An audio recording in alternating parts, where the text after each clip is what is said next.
I am Brianna Collins, and I was exactly 25 years and 4 hours old when my parents sent a text message to cancel my birthday. They chose to attend a fabricated medical crisis for my younger sister instead. I did not type back a defense. I did not shed a tear over my untouched wine glass. I just sat at my kitchen island and listened to the Seattle rain hit the glass. Next to my phone was a thick manila folder. It did not contain a birthday card. It contained a certified transfer of a $5 million holding company. What my parents did not know as they typed their practiced excuses from a luxury clinic waiting room was that their entire polished Bellevue lifestyle was secretly collateralized inside that exact folder. They thought they were simply discarding a daughter.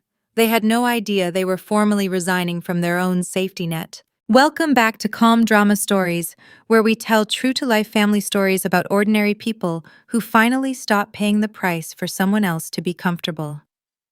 If you have ever been treated like a line item in your own family, this one is for you. Drop a comment below and be sure to subscribe. I work as a forensic accountant at a firm downtown. I spend my days tracing hidden assets, unraveling corporate fraud, and finding the quiet truths buried beneath loud lies. I read bank statements the way other people read novels. When a business is failing, the numbers always tell the story before the owners do. Yet for 25 years, the one ledger I refused to audit was my own family. To understand the text message that ended everything, you have to understand the math of the Collins household. My mother, Linda, treated our family like a boutique public relations firm, where my younger sister, Vanessa, was the sole client. Vanessa was fragile. She was a professional victim who could turn a misplaced set of keys into a 3-day emotional crisis requiring emergency funding. I, on the other hand, was the capable one. In my family, being capable did not mean you were respected.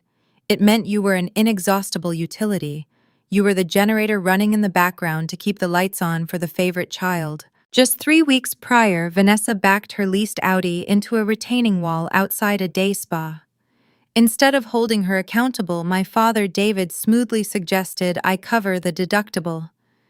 He sat at the dinner table and poured a glass of wine while explaining that I had a steady corporate salary and it was only right to help my sister. I refused. It was a rare boundary that caused the temperature in the house to drop 10 degrees. Vanessa retaliated by weeping that I was unsupportive of her mental health journey. The groundwork was laid right then. I knew my upcoming 25th birthday would be the battleground where they would punish me for closing my wallet.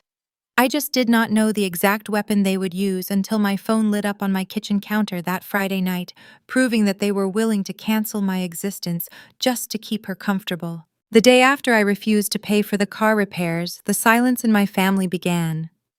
It was not a passive quiet. It was a coordinated strike. My mother wielded silence the way a surgeon wields a blade, cutting away pieces of my daily life until I was isolated enough to surrender. Phone calls went straight to voicemail. Sunday dinner invitations vanished into thin air. When you grow up as the designated utility in a family, you learn very quickly that affection is a subscription service. If you stop paying the premium, they cut the feed. Linda spent her life curating a flawless Bellevue image. She hosted charity galas and arranged our family photos by color palette. She needed an audience to validate her existence, and Vanessa was her favorite co-star. I learned this when I was 16. I had just won a state math competition, but on the drive home, Vanessa complained that her throat felt scratchy. Linda turned the car around, skipped my award ceremony, and spent the entire weekend nursing a phantom cold. I realized then that my achievements were invisible because they required nothing from her. Vanessa and her endless weakness, however, required everything, and that made Linda feel indispensable. 2 weeks before my 25th birthday, my father, David, tried to break the stalemate. He did not invite me to lunch or send a text. He showed up at my firm unannounced. He sat in the visitor chair of my office looking at my framed degrees with a mixture of pride and resentment. David ran a consulting business that had been bleeding capital for a decade, though he hid it behind custom suits and leased luxury vehicles. He believed that paying for my college tuition meant he owned equity in my adulthood. He told me that Vanessa was having panic attacks because she felt I hated her. He said she could not sleep knowing there was a rift between us.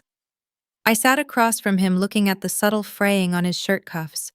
I asked him if she was having panic attacks about my feelings or about the auto body shop invoice she could not afford to pay. He stiffened and looked away. He told me I was being cold.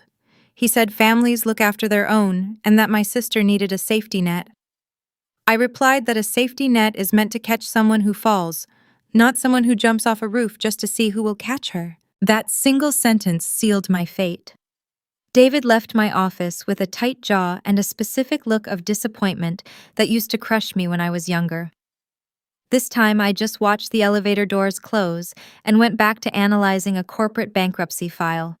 But the fallout was swift. By that evening, the family group chat was scrubbed of my presence.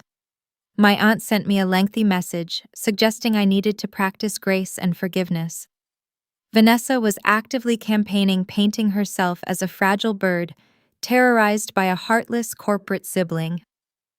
The story was decided. I became the antagonist because I refused to surrender my paycheck.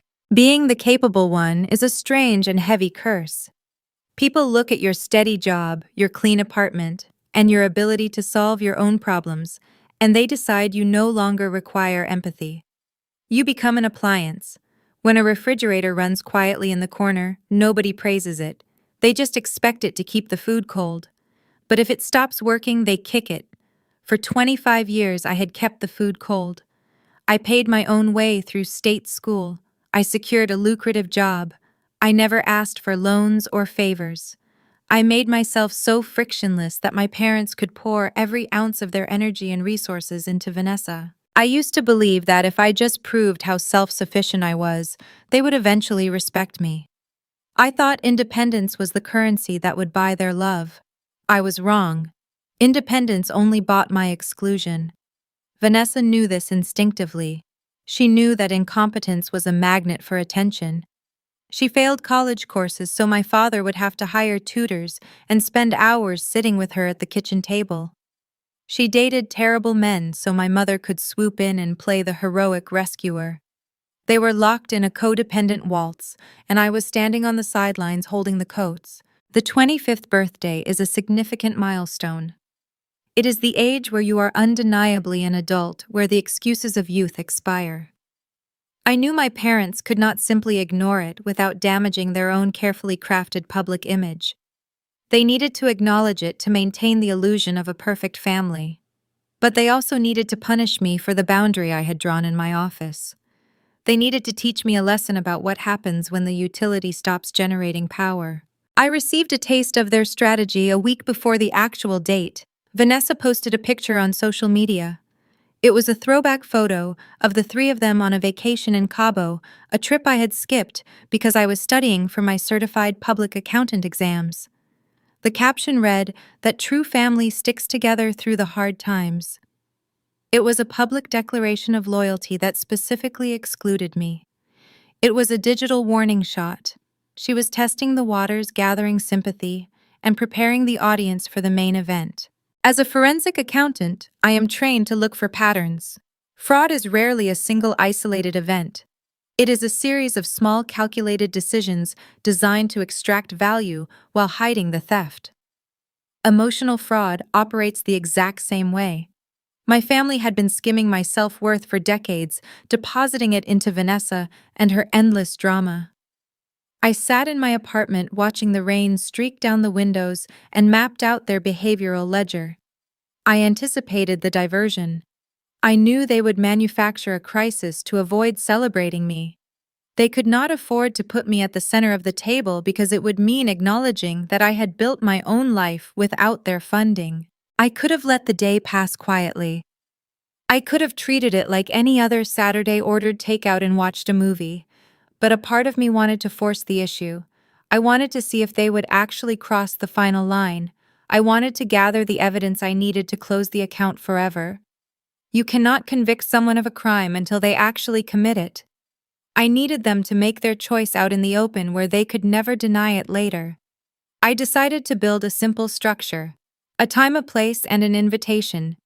I would set the table and wait to see who decided to sit down. Playing their game meant lowering my standards to meet theirs. Instead, I decided to elevate the stakes. If they were going to cancel on me, I would make sure the cancellation was undeniable. I would remove every obstacle, every excuse, and every logistical hurdle. I would make it so easy to show up that their absence would be a deliberate, loud declaration of their priorities. I reached for my laptop and opened the browser. The battle lines were drawn in the quiet space of my living room, and I was ready to make my opening move. I executed my plan on a Tuesday morning before my first client meeting. I did not choose a casual diner or a loud, crowded bar. I selected an upscale restaurant that sat right on the edge of Puget Sound.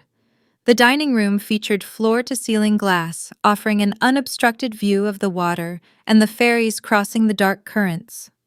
It was a place where corporate mergers were finalized and discreet negotiations took place. It was not a place where you could easily hide bad behavior or throw a tantrum without drawing the eyes of the entire room. I requested a private corner table for 5 people. The hostess informed me that a reservation of that size required a non-refundable deposit to secure the space. I gave her my credit card number without a moment of hesitation. Paying that fee was a strategic decision. I wanted to eliminate any logistical or financial excuses my family might try to leverage. I did not ask my parents to host the evening.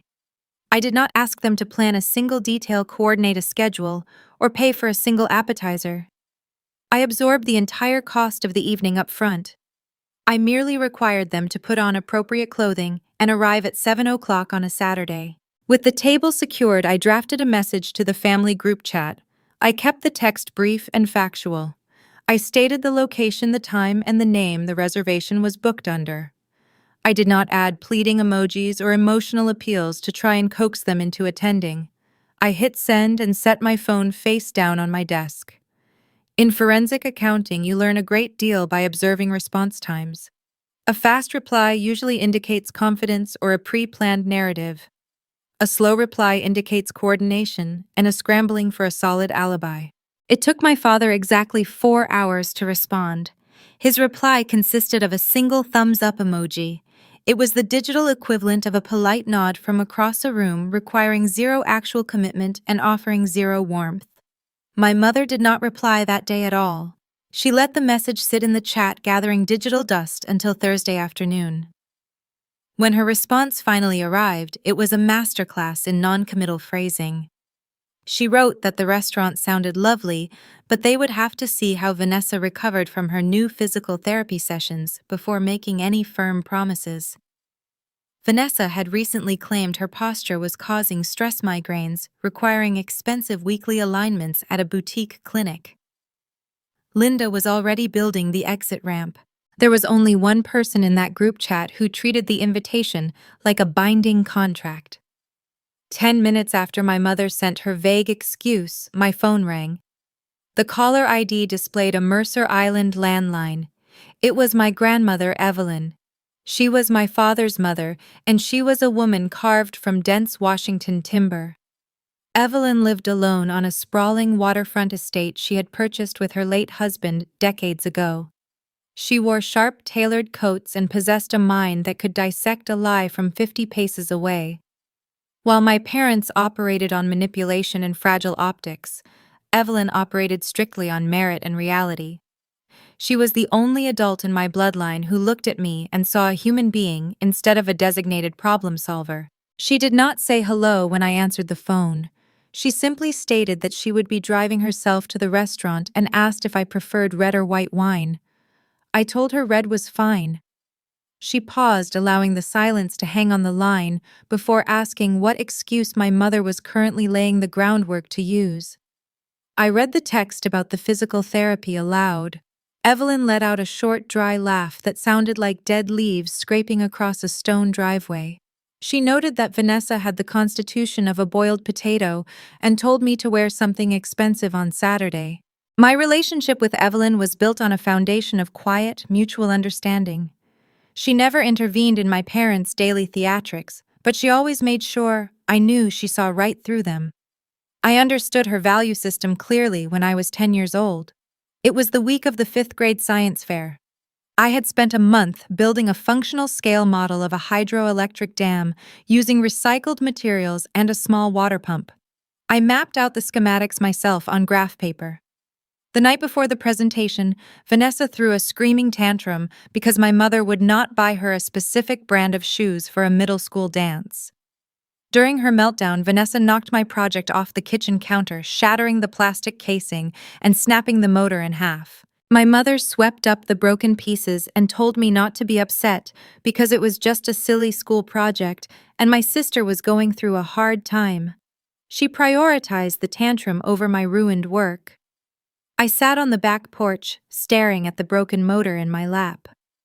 Evelyn had been visiting for the weekend. She walked out onto the porch holding a glass of iced tea. She did not offer me hollow comfort. She did not tell me that sisters fight and I should be the bigger person. Instead, she reached into her purse, pulled out a crisp $50 bill, and folded it into my palm. She looked me straight in the eye and whispered a sentence that became the architectural blueprint of my entire adult life. She told me to never let people who build nothing tear down what I have made. I clung to that sentence for 15 years. I used that $50 to buy better materials and rebuild a smaller working version of the dam before sunrise. I won first place. Evelyn attended the ceremony while my parents stayed home to soothe Vanessa. That dynamic never shifted. Evelyn watched me build my career, my savings, and my quiet life with an approving eye. She knew the exact currency my parents dealt in, and she refused to accept it or validate it. Hanging up the phone with her, I felt a profound sense of clarity. The board was set. My father had offered a hollow digital gesture. My mother had planted the seed of a medical excuse. My grandmother had confirmed her attendance and dressed for a reckoning. The contrast was stark and illuminating. I spent the rest of the week reviewing financial portfolios for my clients, while keeping a subtle watch on the family chat. The digital theater played out exactly as I predicted. I watched the physical therapy excuse slowly mutate and expand day by day. Vanessa started complaining about referred nerve pain shooting down her arm. Linda began sending links to holistic wellness retreats and tagging my father. David responded with praying hands emojis. The performance was exhausting in its predictability. They thought they were being incredibly clever. They thought they were carefully laying down a believable trail of evidence that would eventually justify their absence from my birthday dinner. They had no idea I was treating their messages like a fraudulent ledger, picking up every discrepancy and cataloging it. I did not challenge the escalating complaints. I did not suggest alternative treatments or ask for clarification on the sudden nerve pain. I remained perfectly silent, offering them an endless supply of rope. The trap was holding steady on the restaurant reservation system. All I had to do was wait for the manufactured crisis to reach its inevitable climax. The tension in the air was palpable even through a screen. I knew the final maneuver, the one designed to force me to cancel my own celebration, would arrive soon. I just needed to see the precise staging they would use to pull the trigger. The phone vibrated against the mahogany grain of my desk. It was Thursday afternoon, exactly 48 hours before the reservation at the waterfront restaurant. The screen illuminated, revealing a new notification from the family group chat. I picked up the device and opened the application. Vanessa had uploaded a photograph. It was a carefully composed selfie taken from a low angle to emphasize a look of tragic vulnerability. She was wearing a pale blue medical gown. Her hair was artfully tousled, resting over one shoulder. The lighting in the room was soft and flattering. Real emergency rooms possess a harsh fluorescent glare that washes out the skin and casts sharp shadows. Real emergency rooms are chaotic spaces filled with monitor alarms and hurried footsteps. The room in Vanessa's photograph featured warm, ambient lighting and a piece of abstract art hanging on the wall behind her head. The caption beneath the image read, "Palpitations again. ER says it is severe stress-induced arrhythmia. They want to hold me for observation." The performance was immaculate. She deployed the medical terminology with just enough vagueness to avoid specific questions, but enough severity to demand immediate action. Arrhythmia sounds terrifying to an untrained ear. To Vanessa, it was a golden ticket out of accountability, and a direct funnel for parental attention. My mother responded in under 60 seconds, the screen filled with a rapid succession of panicked text messages. She wrote that she was grabbing her keys and running to the car. She told Vanessa to hold on and promised that they were coming. She added that David was already leaving his office and told Vanessa not to be scared. I sat back in my leather chair. I did not type a word of comfort. I did not ask for the address of the hospital. I operated on instinct cultivated by years of investigating corporate embezzlement. When an executive presents a sudden unexpected loss, you do not offer sympathy. You verify the receipts. I saved the photograph to my hard drive and opened a piece of diagnostic software I routinely use to verify the authenticity of financial documents and digital evidence.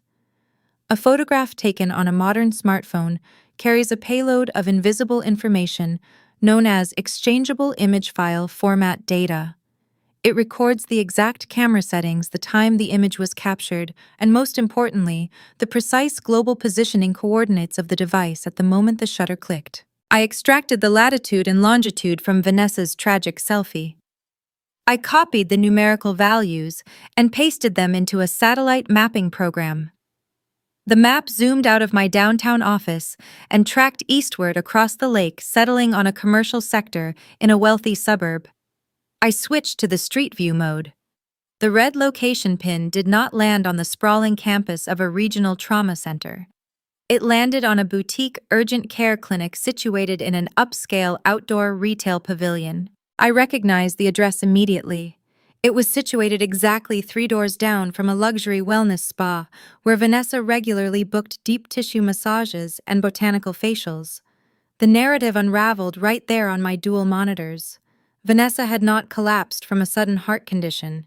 She had finished her spa treatment, walked a few hundred feet down the sidewalk, and checked herself into a high-end clinic that caters to wealthy clients experiencing mild discomfort. A real emergency room triages patients based on the immediate threat to their life.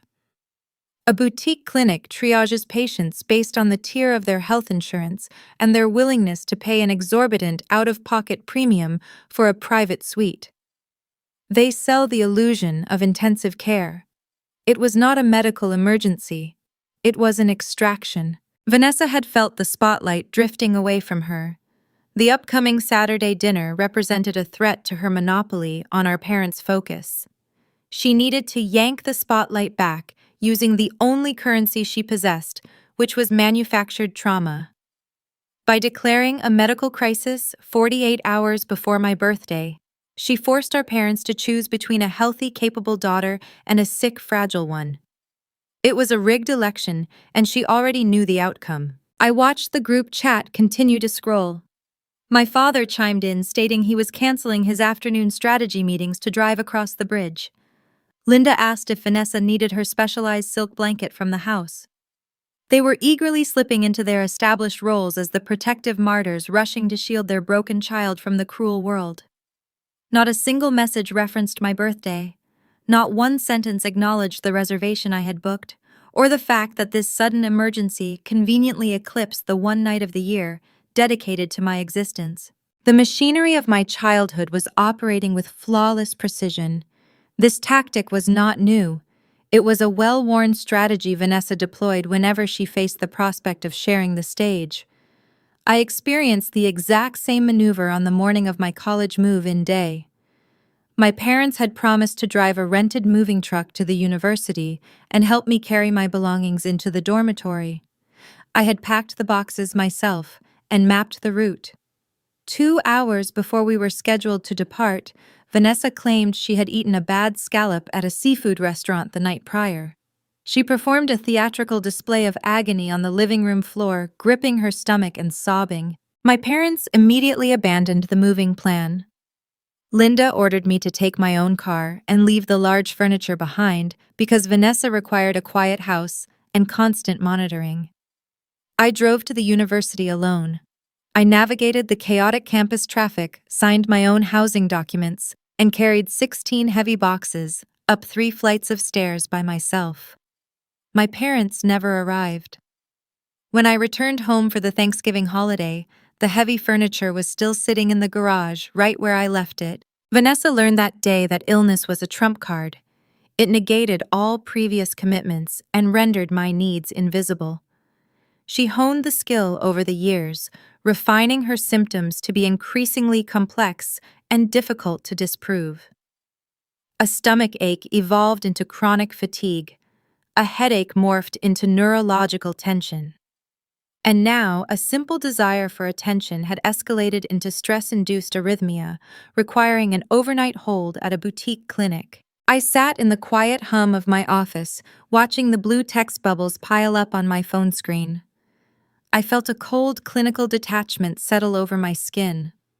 The old Brianna would have felt a familiar knot of anxiety form in her chest.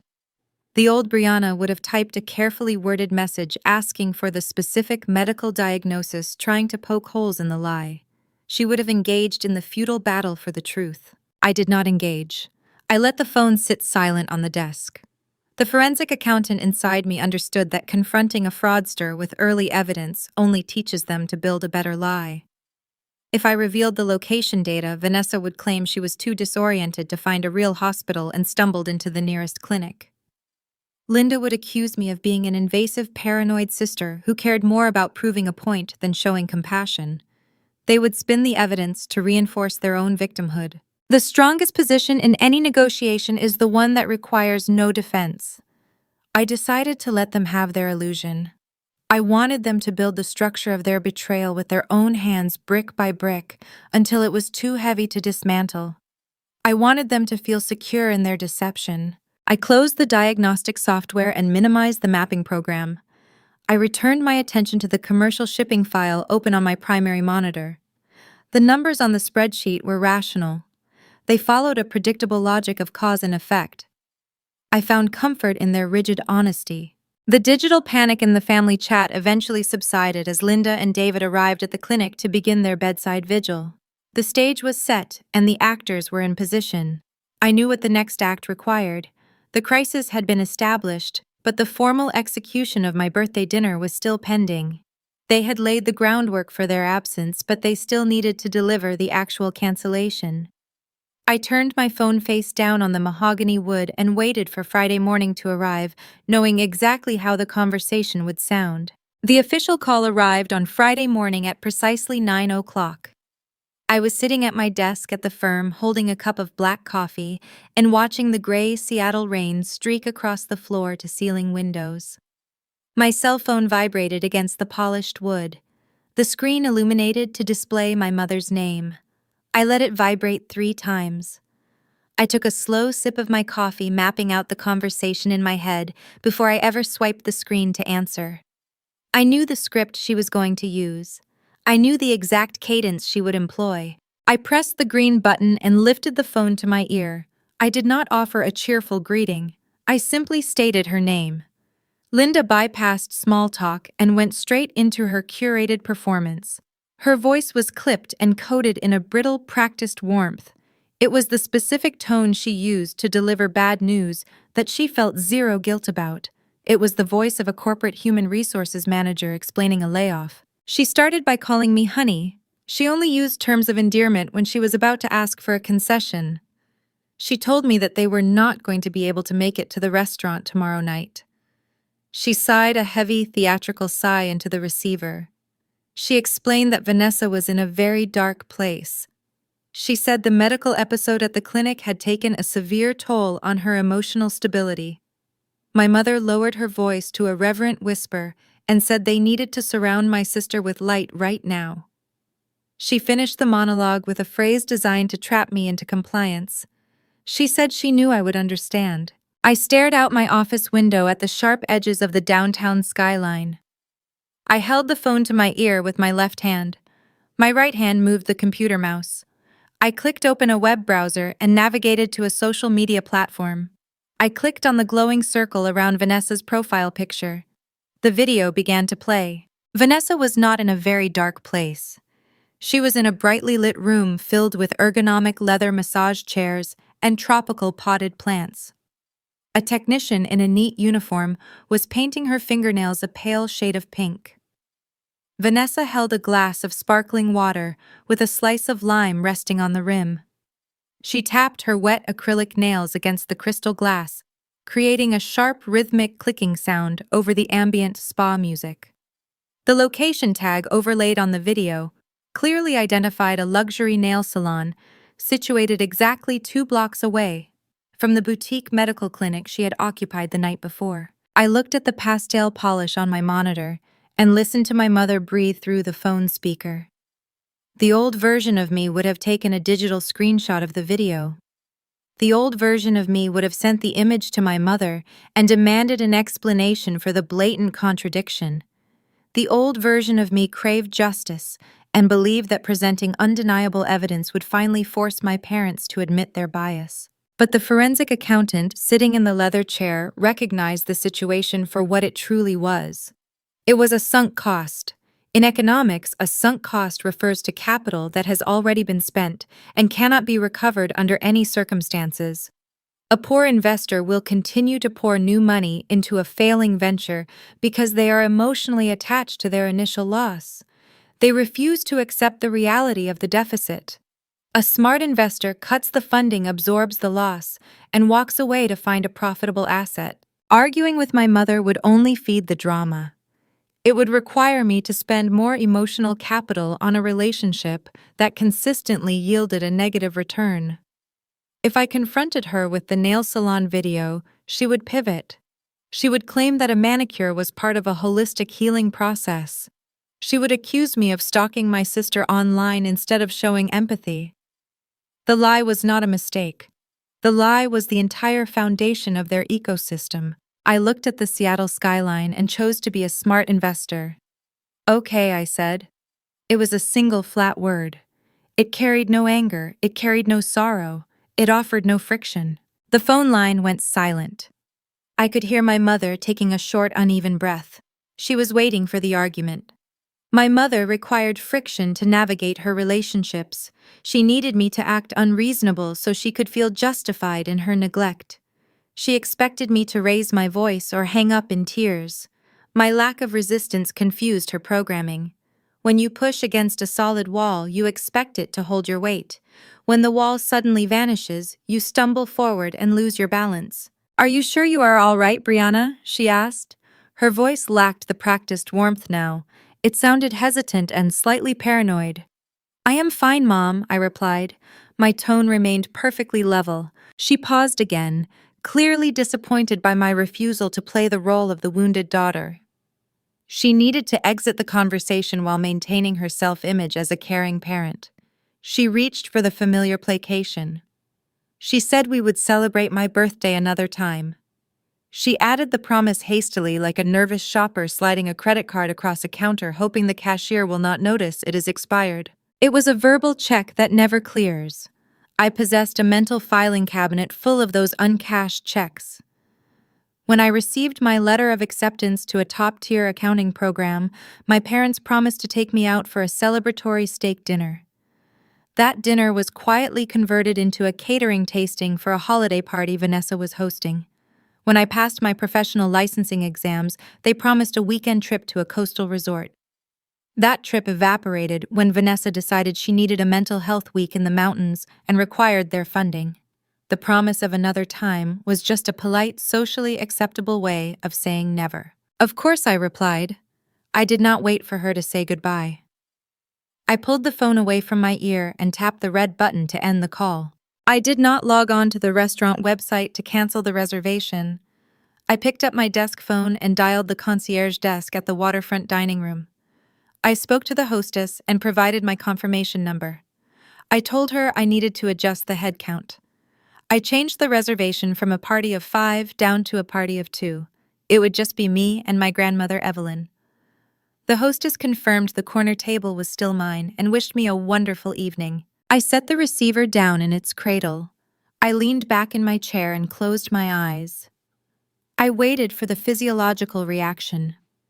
I expected to feel the familiar sting of rejection behind my eyes.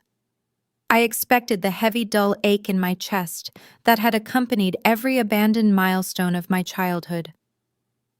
I braced my body for the wave of grief that usually followed my parents choosing my sister over me. The wave never arrived. Instead, I felt an incredible sense of empty space. The tight knot of anxiety that had lived under my ribs for 2 decades simply unspooled and dissolved into nothing. I took a deep breath and the air felt different in my lungs.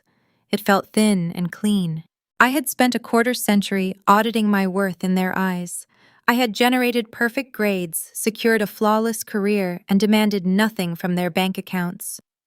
I had presented them with a perfect ledger, hoping to eventually find a positive balance in their affection. The final balance was zero. The math was finally settled. The silence that filled my office was not a tragedy. It was the liberating clarity of an account finally closed. You cannot be disappointed by an empty room once you stop expecting people to walk through the door. My parents had made their final transaction. They had successfully purchased their illusion, but they had used my presence as the currency. I was no longer willing to fund the purchase. I opened my eyes and looked at the commercial shipping file open on my primary monitor. The numbers on the screen made sense. They were rational and honest. I spent the remainder of the Friday workday operating with a sharp, focused energy. My mind was clear. When 5 o'clock arrived, I packed my leather tote bag and rode the elevator down to the lobby.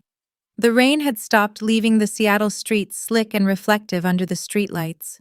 Tomorrow was Saturday. Tomorrow I would turn 25 years old. I would sit at a corner table overlooking the dark water of Puget Sound. I would not be waiting for people who were never going to arrive. I would be waiting for the only woman in my family who understood the true cost of building a life. And as I drove back to my apartment, I knew Evelyn was bringing something far more consequential than a birthday gift to that table. She was bringing a reckoning. Saturday night arrived with a bitter chill off the water. I walked into the restaurant at 6:45. The dining room was a symphony of hushed wealth. Waiters moved silently across the thick carpet carrying silver trays. The air smelled of roasted garlic and expensive perfume. I gave the hostess my name, and she guided me to the private corner table I had secured days earlier. The table sat right against the floor-to-ceiling glass. Outside the window, the dark expanse of Puget Sound stretched toward the horizon. I watched a green and white ferry cut through the heavy currents ferrying commuters back to the islands. I took my seat facing the entrance. The waiter removed the 3 extra place settings without asking a single question. I appreciated his discretion. I ordered a glass of mineral water and waited. I did not check my phone. I knew there were no incoming messages from my parents. The silence from their end of the city was a confirmed fact.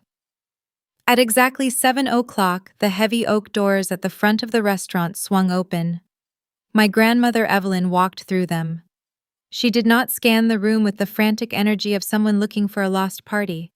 She possessed a gravitational pull that commanded the space around her. She wore her signature camel coat over a tailored charcoal suit. Her silver hair was styled with immaculate precision. Evelyn and my late grandfather Thomas had built their fortune long before the Seattle tech boom altered the skyline. They did not invent software. They purchased unremarkable commercial lots and held them for decades, reading municipal zoning laws and waiting for the city to grow toward their investments. They understood patience. They understood that real power does not need to announce itself. My father David inherited their preference for expensive things, but he inherited none of their discipline. He preferred the appearance of success over the grueling mechanics of actual wealth generation. Evelyn approached the table. The maitre d' pulled back the chair across from me. She sat down and smoothed the napkin over her lap. She looked at the 2 empty spaces where my parents were supposed to be sitting. She did not offer me a look of pity. Pity is a useless emotion reserved for victims, and Evelyn respected me too much to treat me like one.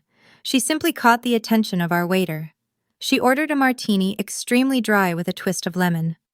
She waited until the waiter stepped away before she addressed the obvious void at the table. They chose the theater over the reality, she stated, taking a slow sip of her ice water. Just as I suspected. She did not ask for details about Vanessa and her sudden medical crisis. She already knew the shape of the lie.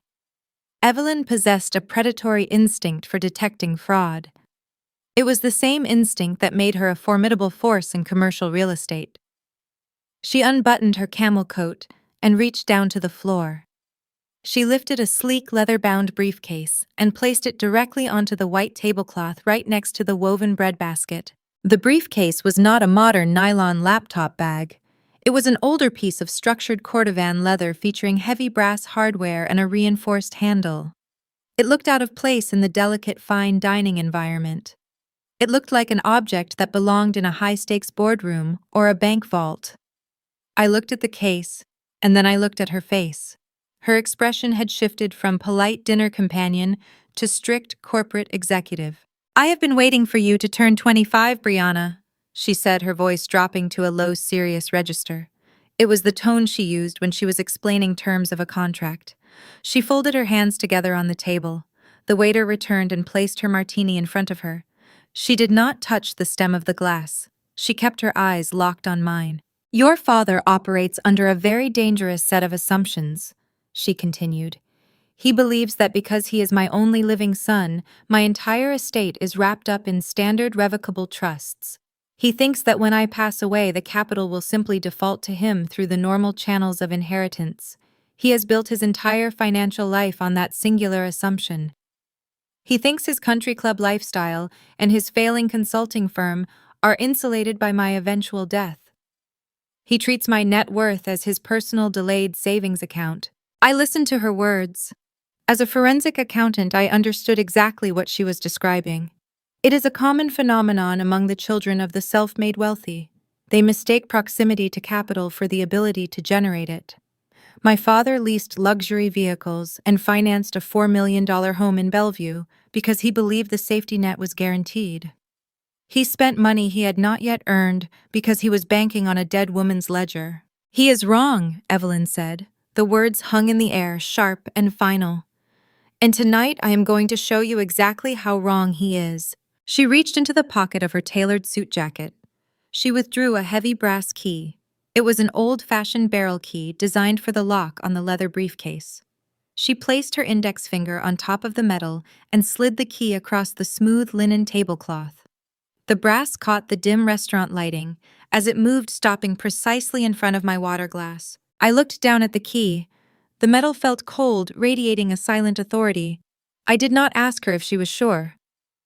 I did not feign ignorance or perform a display of false humility. I am a professional auditor. I spend my waking hours hunting for the leverage that people try to bury in shell companies and offshore accounts. I know what leverage looks like. I know what it smells like. The scent of buried leverage was rising right off the cordovan leather sitting between our dinner plates. My hands did not shake as I reached out and picked up the key. The metal was heavy in my palm. The weight of it felt like a promise. For 25 years, my parents had treated me like an infinite resource they could draw from without consequence. They had canceled my birthday to cater to a manufactured emergency because they believed I held no power to stop them. They believed their positions were secure. They had no idea that the woman sitting across from me had spent years preparing a countermeasure. Evelyn watched me hold the key. A faint smile touched the corners of her mouth. It was not a warm maternal smile. It was the smile of a chess player who had just watched her opponent walk blindly into a checkmate sequence. She had waited for me to reach an age of undisputed legal and intellectual maturity. She needed me to be fully established in my career. She needed me to understand the complex architecture of corporate finance so that when she handed me the weapon, I would know exactly how to fire it. "Open it," she instructed. Her voice was steady. "Let us review the ledger your father never knew existed." I inserted the brass key into the lock on the briefcase. The mechanism turned with a satisfying click. The sound was incredibly loud in the quiet dining room. I pushed the brass clasps outward. The leather lid popped open, revealing a stack of legal documents printed on heavy archival paper. The top document featured a bold corporate header and a bright blue notary seal. I did not see a birthday card or a sentimental letter. I saw the architectural blueprints of my parents' total financial ruin. I slid the top folder out of the case and prepared to read the numbers that would change the balance of power in my family forever. I pulled the single manila folder from the dark interior of the briefcase. The paper felt heavy and crisp, carrying the faint, distinct scent of fresh ink and cedar wood. The cover page displayed a bold legal header identifying the entity as Evergreen Holdings Limited Liability Company. I bypassed the standard introductory clauses and went straight for the asset declarations.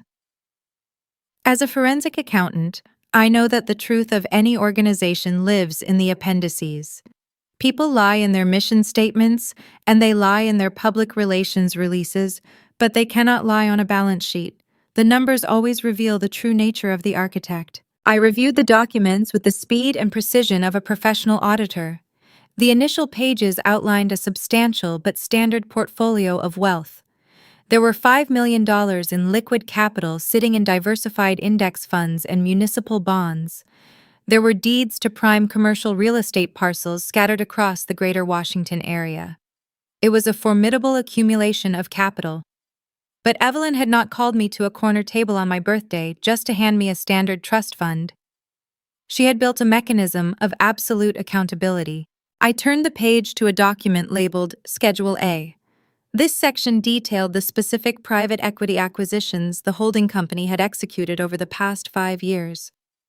My eyes tracked down the columns of numerical data, interest rates, and legal property descriptions. The first item listed was a residential mortgage note. I recognized the parcel number. I recognized the street address printed in the left margin.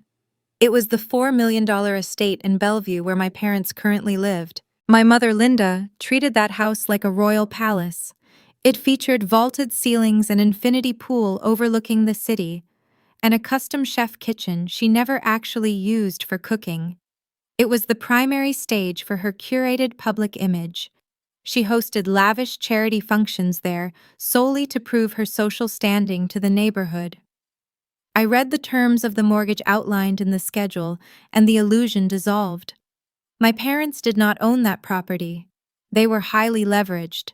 They had refinanced the house 5 years ago, extracting the equity to fund their expensive habits and support Vanessa and her endless demands. The second item on Schedule A was a commercial promissory note. The debtor was listed as Collins Strategic Consulting. That was my father David and his struggling business. David rented a high-rise office space downtown and employed a receptionist to maintain the illusion of a thriving enterprise. In reality, his client list had been shrinking for a decade. He survived by taking out a massive interest-only business loan. An interest-only loan is a highly dangerous financial instrument. You pay the minimum amount every month just to keep the bank away, while the original principal debt remains entirely intact. It is a slow financial death disguised as temporary relief. I looked across the table at my grandmother. She was watching me read the numbers. Her expression remained perfectly calm, reflecting the dark water outside the window. She set her martini glass down on the white cloth. She explained that she had monitored my father making reckless financial decisions for years. She watched him sink deeper into debt to support a lifestyle he could not actually afford.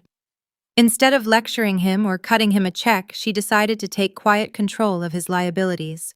Evelyn told me that she bought their debt quietly through a series of corporate proxies. When my parents refinanced their home and took out the commercial loan, they worked through a brokerage that sold the paper to a secondary market.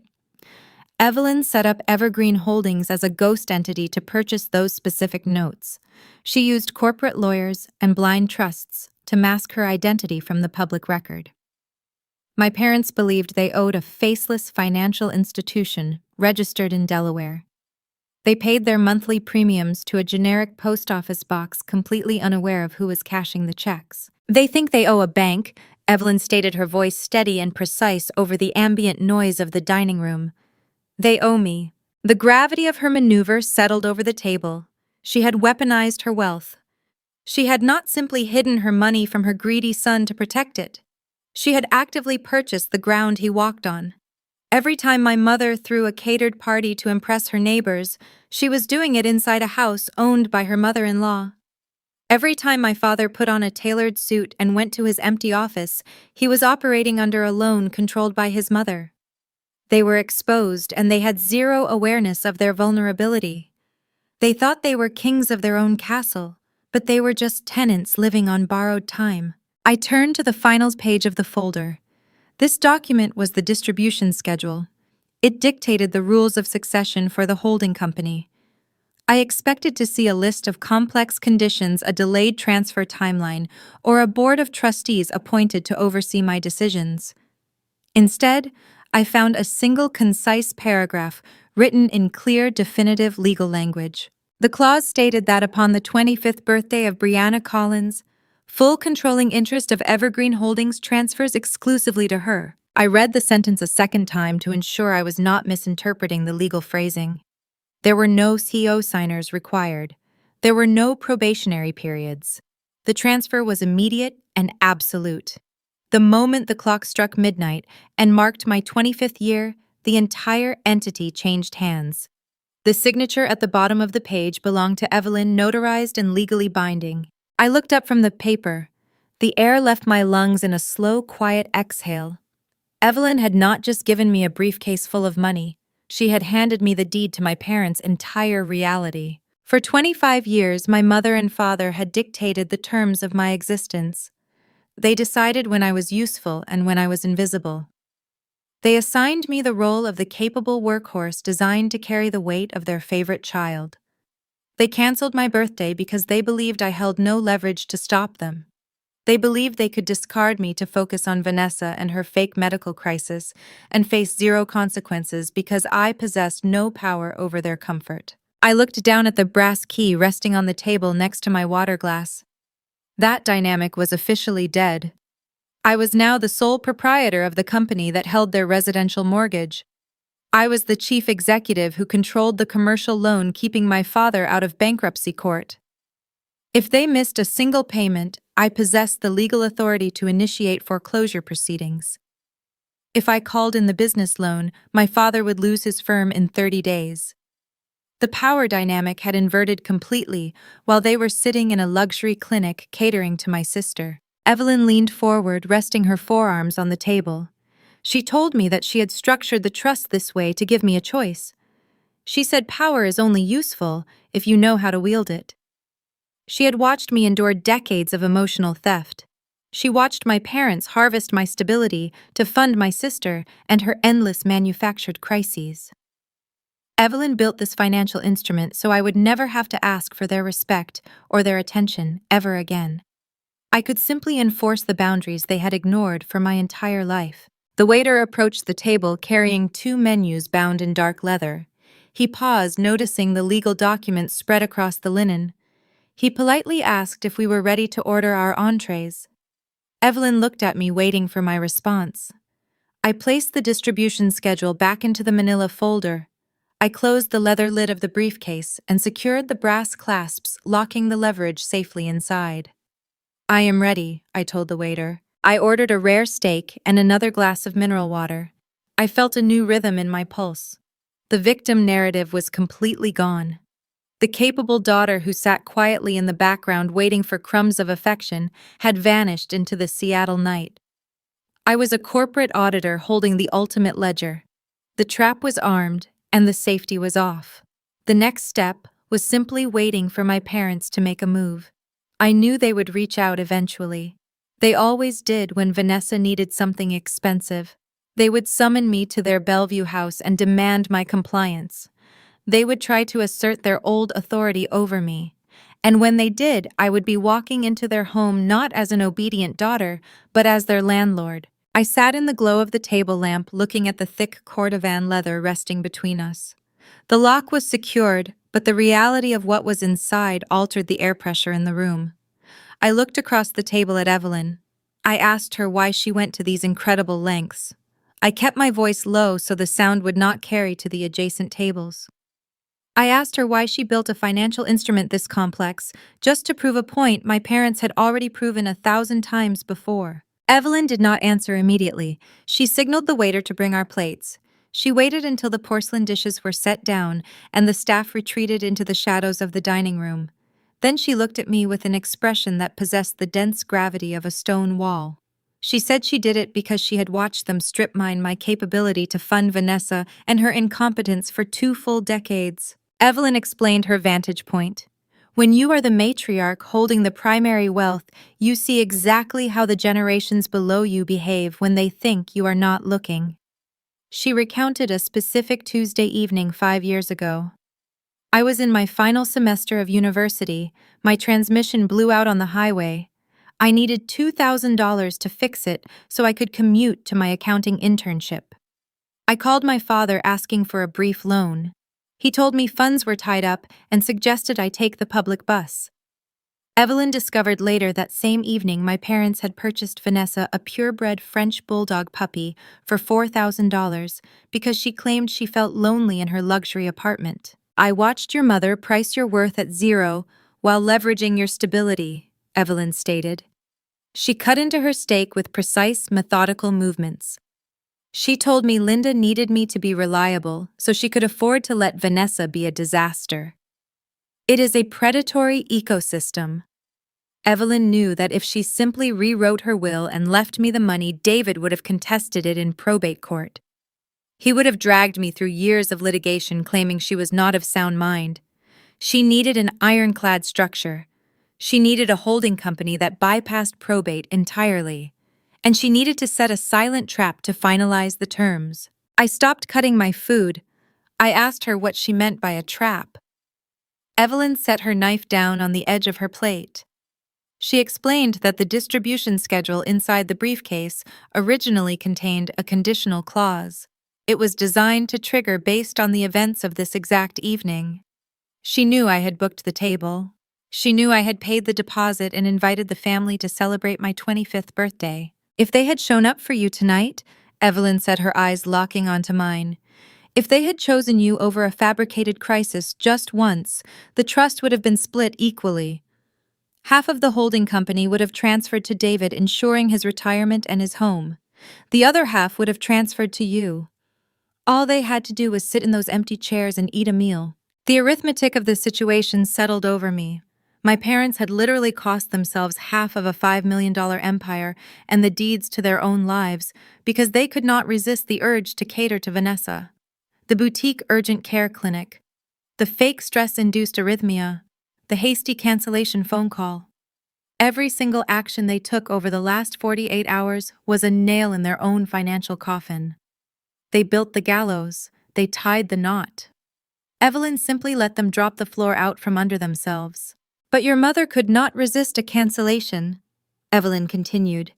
She picked up her water glass. They made their choice. They decided you were not worth their time, so I decided they are no longer worth my money. I activated the contingency clause this afternoon when you confirmed they were not coming. The transfer executed at 5:00. You own the entity in its entirety. I sat back against the leather upholstery of the dining chair.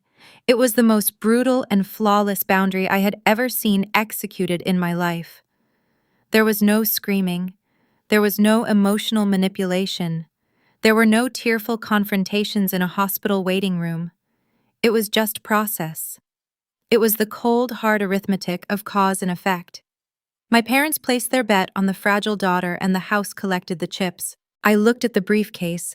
I did not feel vindictive. I did not feel the fiery rush of revenge that people always talk about in movies. I felt something much quieter and much more powerful.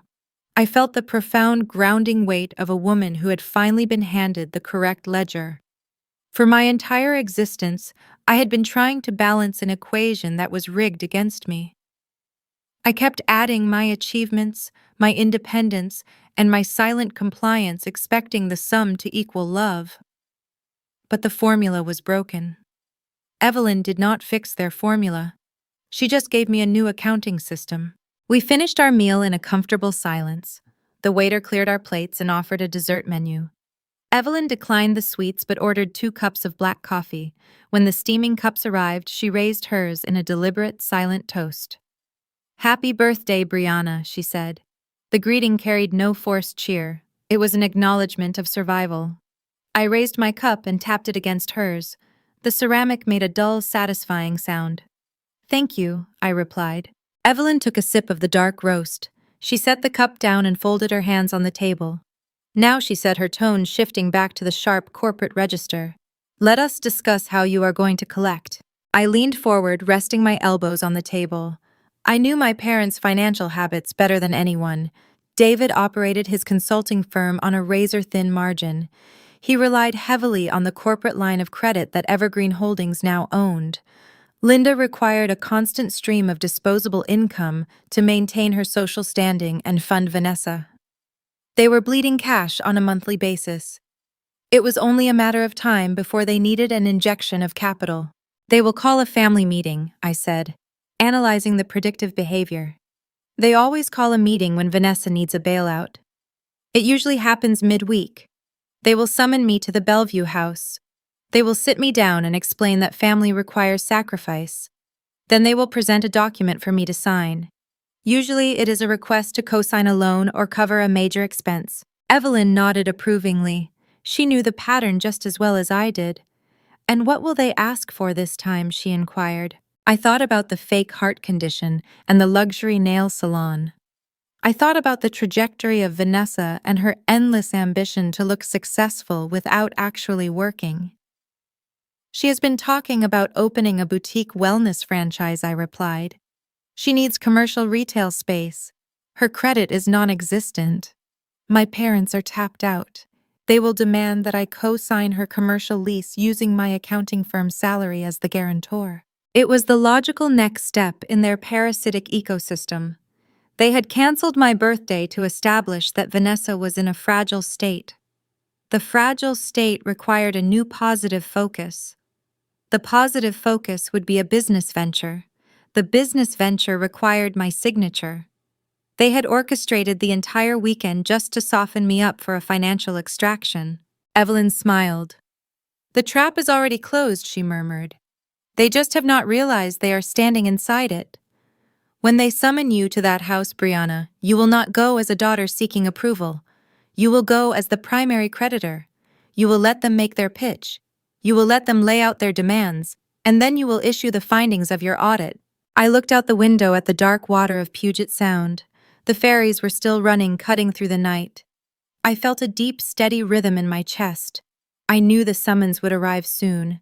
I knew my phone would ring and my father would issue a mandatory command to appear in his living room. A younger version of myself would have dreaded that call. The current version of me, the chief executive of Evergreen Holdings, was looking forward to the meeting. I had a briefcase full of leverage, and I was ready to wait for their inevitable mistake. Sunday and Monday passed with zero communication from the Bellevue estate. I went to work, I drank my coffee, I audited corporate tax returns. I knew the silence was a calculated tactic. They were giving the fake hospital stay enough time to marinate so the narrative of my cruel absence could solidify into a family fact. On Tuesday afternoon, my cell phone vibrated against the mahogany grain of my desk. The screen lit up, displaying my father's name. I swiped open the message application, expecting a lengthy guilt trip. The text contained exactly 8 words. "Family meeting tonight at the house, 6 p.m. mandatory." It lacked a greeting. It lacked a belated birthday wish. It lacked any mention of the waterfront restaurant reservation they abandoned. It was a direct, unemotional summons. In the Collins household, the phrase mandatory meeting possessed a very specific translation. It was a coded alarm bell indicating that Vanessa had created a deficit, and I was required to balance the equation. The structure of these gatherings never varied. My parents would sit on the living room sofa looking exhausted and severe, acting as the unified front of parental authority. Vanessa would sit in an armchair looking small and wounded, playing the role of the tragic victim. Then they would present me with the bill. I remembered a specific mandatory meeting during my senior year of high school. Vanessa had borrowed a neighbor's golf cart without permission and crashed it into a brick retaining wall. My father sat me down and explained that since I had saved $3,000 from my summer job lifeguarding at the community pool, it was my duty as a sister to hand over the funds to prevent a lawsuit. My mother sat next to him, nodding slowly, treating the extortion like a noble sacrifice. I handed over the cash. I went to my freshman year of college with an empty bank account while Vanessa went to an expensive cheerleading camp. A mandatory meeting was never an open discussion. It was an extraction event designed to drain my resources to plug her leaks. I did not type a paragraph defending myself against the upcoming demand. I did not ask for an agenda or inquire about my sister's fake heart condition. I replied with 3 words: "See you there." I hit send and closed the application.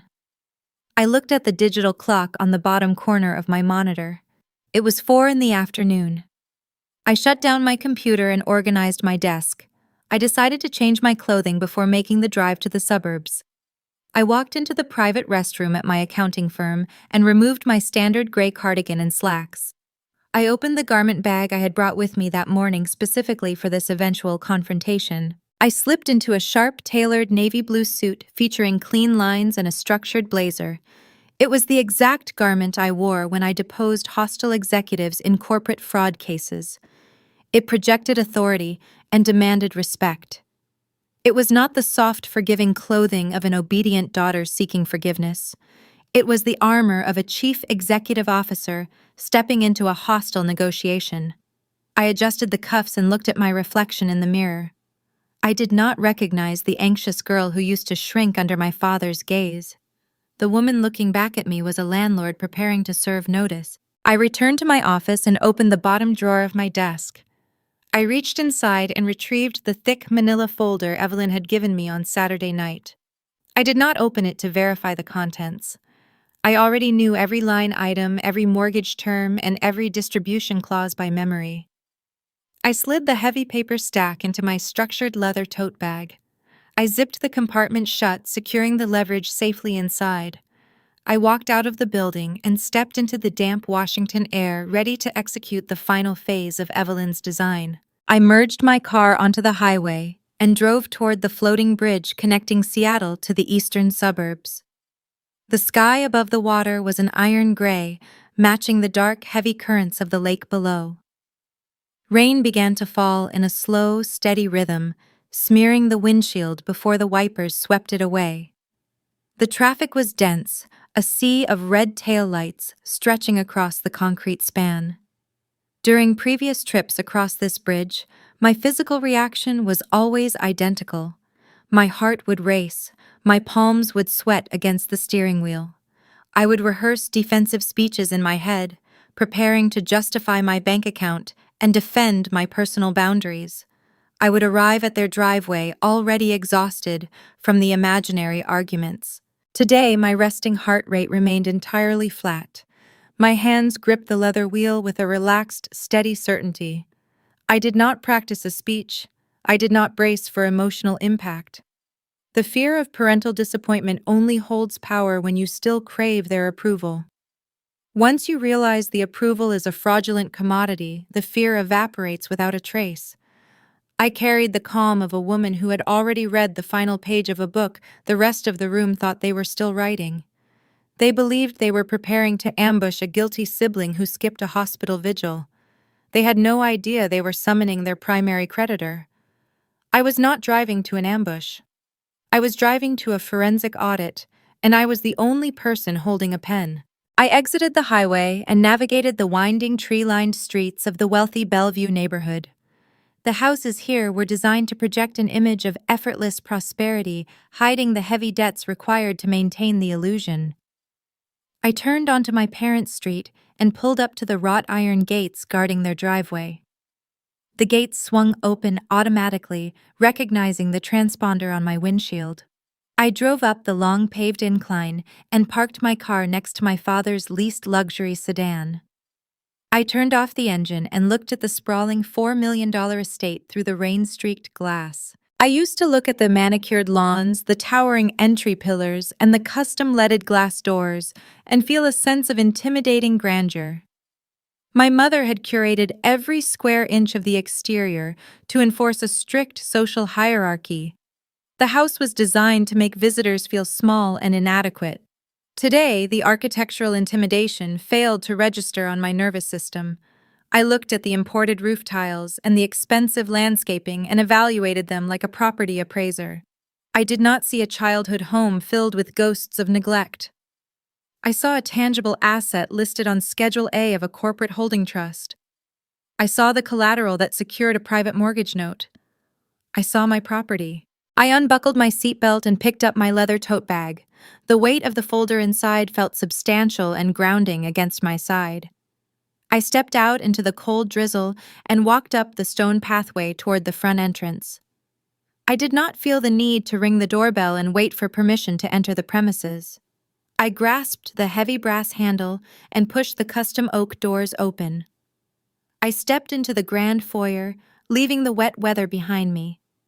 I heard the low murmur of voices coming from the sunken living room down the hall. They were waiting for me. They were ready to execute their extraction. I took a slow breath, smoothed the lapels of my navy suit, and walked down the corridor to issue my opening statement. I walked down the corridor and stepped down into the sunken living room. The space was a curated masterpiece of mid-century modern furniture and staged perfection. Every item in the room served a specific psychological purpose. The low-profile couches were designed to make the occupants feel relaxed, while the sharp angles of the glass tables conveyed a subtle underlying tension. My parents utilized interior design the same way they utilized people. They placed objects and individuals exactly where they wanted them to control the environment. Vanessa was curled on a pristine white sofa.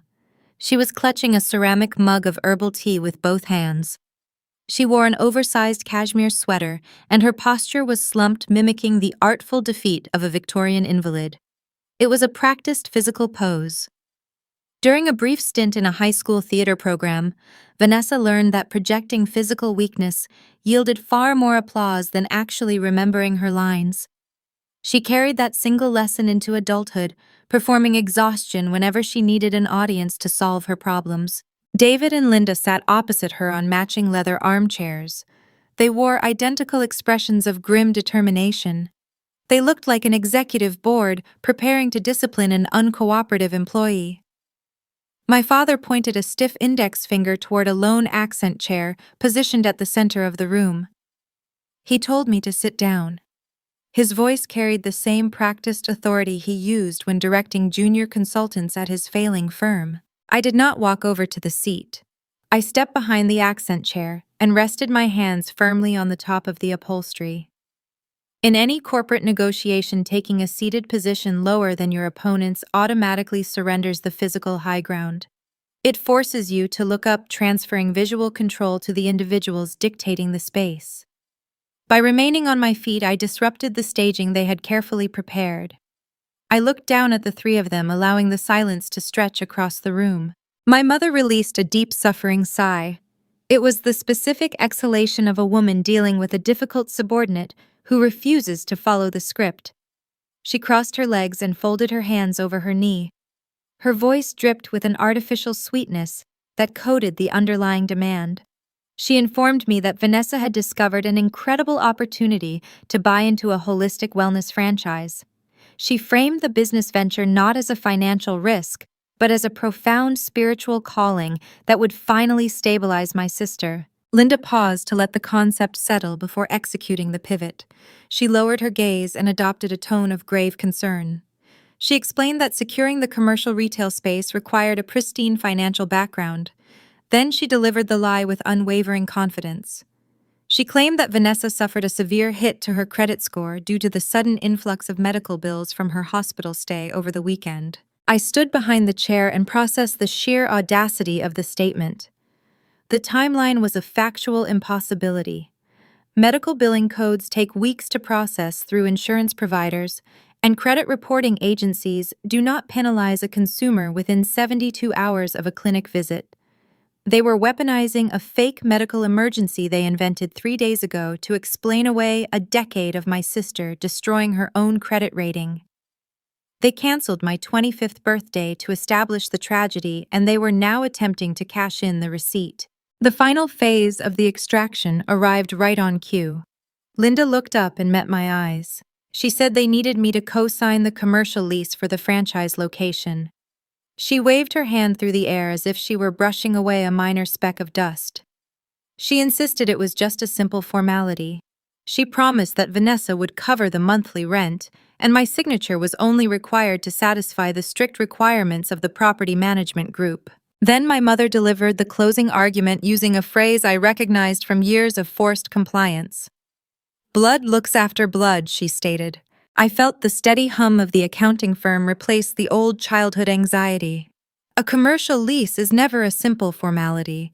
It is a legally binding anchor. If a tenant defaults on a commercial lease, the guarantor is personally liable for the remaining duration of the contract, which often spans 5 to 10 years. They were not asking me for a favor. They were demanding that I pledge my corporate salary, my credit history, and my future stability to subsidize a wellness franchise for a sibling who despised my very existence. I looked at David. He remained silent, letting Linda execute the heavy lifting. This was his standard operating procedure. He preferred to remain the silent authority figure, intervening only if the target resisted the initial pitch. David built a career advising small businesses on restructuring. He knew the devastating legal consequences of a defaulted commercial lease better than anyone in the room. He knew that the failure rate for boutique wellness franchises was astronomically high. He knew he was asking me to step onto a sinking ship and tether the anchor chain to my own neck. He knew all of this, and he sat in his leather chair waiting for me to pick up the pen. Vanessa took a slow sip from her ceramic mug. She peeked over the rim, watching my reaction. She did not possess the financial literacy to understand the ruin she was asking me to assume. She only understood that she wanted a retail space with her name on the door, and I was the designated obstacle standing in her way. She expected me to fold. She expected the guilt of my absence during her weekend crisis to force my hand. The entire room was holding its breath, waiting for the capable daughter to accept her punishment and sign away her security. The phrase "blood looks after blood" was the cornerstone of the Collins family doctrine. My parents deployed it whenever they needed to justify an unbalanced transaction. When I was 19, they used that exact phrase to convince me to surrender my reliable sedan so Vanessa could drive to her out-of-state college. They promised to help me secure a replacement vehicle, but the assistance never materialized. I spent my sophomore year riding 2 different city buses to reach my accounting classes, while Vanessa collected parking tickets on a campus 400 miles away. The phrase was never used to protect me. It was exclusively utilized as a tool for extraction. I analyzed the specific nature of the business venture, a wellness franchise. It was the perfect vanity project for someone who wanted the title of a business owner without enduring the grueling labor of actual entrepreneurship. The franchise model provides the branding, the marketing materials, and the product lines. The franchisee simply purchases the illusion of success. My mother loved the concept because it offered exceptional social currency. She could tell her country club friends that her youngest daughter was a wellness entrepreneur. They were willing to sacrifice my financial independence just to purchase a compelling talking point for their next charity gala. I stood in the quiet elegance of the sunken living room holding my leather tote bag. The manila folder rested inside, pressing against my side like a loaded weapon. They had presented their demands. They had utilized the fake illness to justify the theft. They had recited the family motto. The audit phase of the evening was officially complete. They had laid all their cards on the glass table. I looked at the 3 architects of my lifelong isolation and prepared to issue my findings. I will not be co-signing anything I said quietly. I kept my voice low and even. I did not inject the sentence with defiance or anger.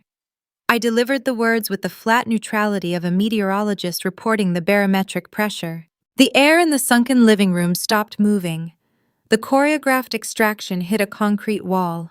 Vanessa lowered her ceramic mug. The practiced look of Victorian defeat vanished from her features. Her lower lip began to tremble. It was a physical reflex she had perfected by the age of 8. Whenever a teacher or a parent attempted to hold her responsible for a misdeed, she would deploy the trembling lip. It was an early warning system signaling an impending emotional detonation if the boundary was not retracted. She waited for me to apologize and fold under the pressure. When I remained silent, standing behind the accent chair, the tremble escalated into a full performance. "You are so selfish," Vanessa cried out. She brought the mug down hard against the glass coffee table. The ceramic impacted the surface with a sharp crack that echoed across the vaulted ceiling. She leaned forward, gripping the edge of the sofa cushions with white knuckles. "I almost died this weekend," she yelled, her voice escalating into a shrill and piercing register. "I was lying in a hospital bed, hooked up to heart monitors, and you could not even send a single text message to check on me. All you care about is your stupid bank accounts. You have always been jealous of me, and now you are trying to ruin my life, just to punish me." When Vanessa screamed that she almost died, I pictured the social media video on my office monitor. I saw the pale pink fingernail polish and the glass of sparkling water at the luxury salon. Gaslighting is a highly specific form of psychological abuse. It requires the abuser to present a fabricated reality with such intense conviction that the victim begins to doubt their own sanity. Vanessa was a master of the craft. She demanded empathy for a fatal heart condition that never existed. She wanted me to apologize for failing to attend a vigil at a boutique day spa. She spun the narrative so rapidly, attempting to put me on trial for a crime she invented. I watched her perform. Her face flushed red, real tears pooled in the corners of her eyes. She had lied so often and so effectively that she actually believed her own script. She convinced her own nervous system that she was in danger. My mother opened her mouth to join the chorus of accusations, but my father lifted a hand to silence her. David realized the soft approach had failed. He decided to transition to hostile negotiation tactics. He stood up from his leather armchair. He was a tall man, and he frequently used his physical height to reclaim authority in rooms where he was losing control. He buttoned the center button of his suit jacket, an involuntary tell he displayed whenever he prepared to issue an ultimatum. He stepped around the coffee table, closing the physical distance between us. This was a classic boardroom intimidation tactic. I had watched him use this exact method on building contractors when he wanted to renegotiate a signed agreement. He would invade their personal space, use his height to cast a shadow, and lower his voice to a threatening rumble. He expected the opposing party to become flustered and concede the argument just to escape the physical discomfort. He tried to apply this bullying to his own daughter in his own living room. "We are not asking," Brianna, my father stated. His tone abandoned the gentle paternal facade. It was cold and transactional. He looked down at me, expecting my posture to break under his proximity. "We have invested hundreds of thousands of dollars raising you," he continued. "We put a roof over your head. We clothed you. We put you through school so you could sit in a downtown office and build those bank accounts your sister is talking about. It is time for a return on that investment. You are the strong one. Vanessa needs us." I listened to the words hang in the space between us. A return on investment. He did not ask me to help out of love. He did not appeal to a sense of shared family history. He categorized my childhood as a financial expenditure that was currently in arrears. He was calling in a debt. It was a fascinating accounting error. They did not pay for my university degree. I paid for it using academic scholarships and by working 30 hours a week at a pharmacy. They provided a roof over my head during my minor years, which is a basic legal requirement of parenthood, not a generous venture capital investment. David was inflating his initial capital contribution to justify a predatory interest rate. He wanted to claim ownership of my current stability based on falsified historical data. I kept my eyes locked on his face. I did not flinch. I let the phrase return on investment echo in my mind. It was a profound gift. For 25 years, I had tortured myself trying to decipher the complex emotional puzzle of their neglect. I spent countless nights wondering what character flaw made me unlovable to the people who brought me into the world. I analyzed my grades, my behavior, and my career choices, searching for the variable that would balance the equation.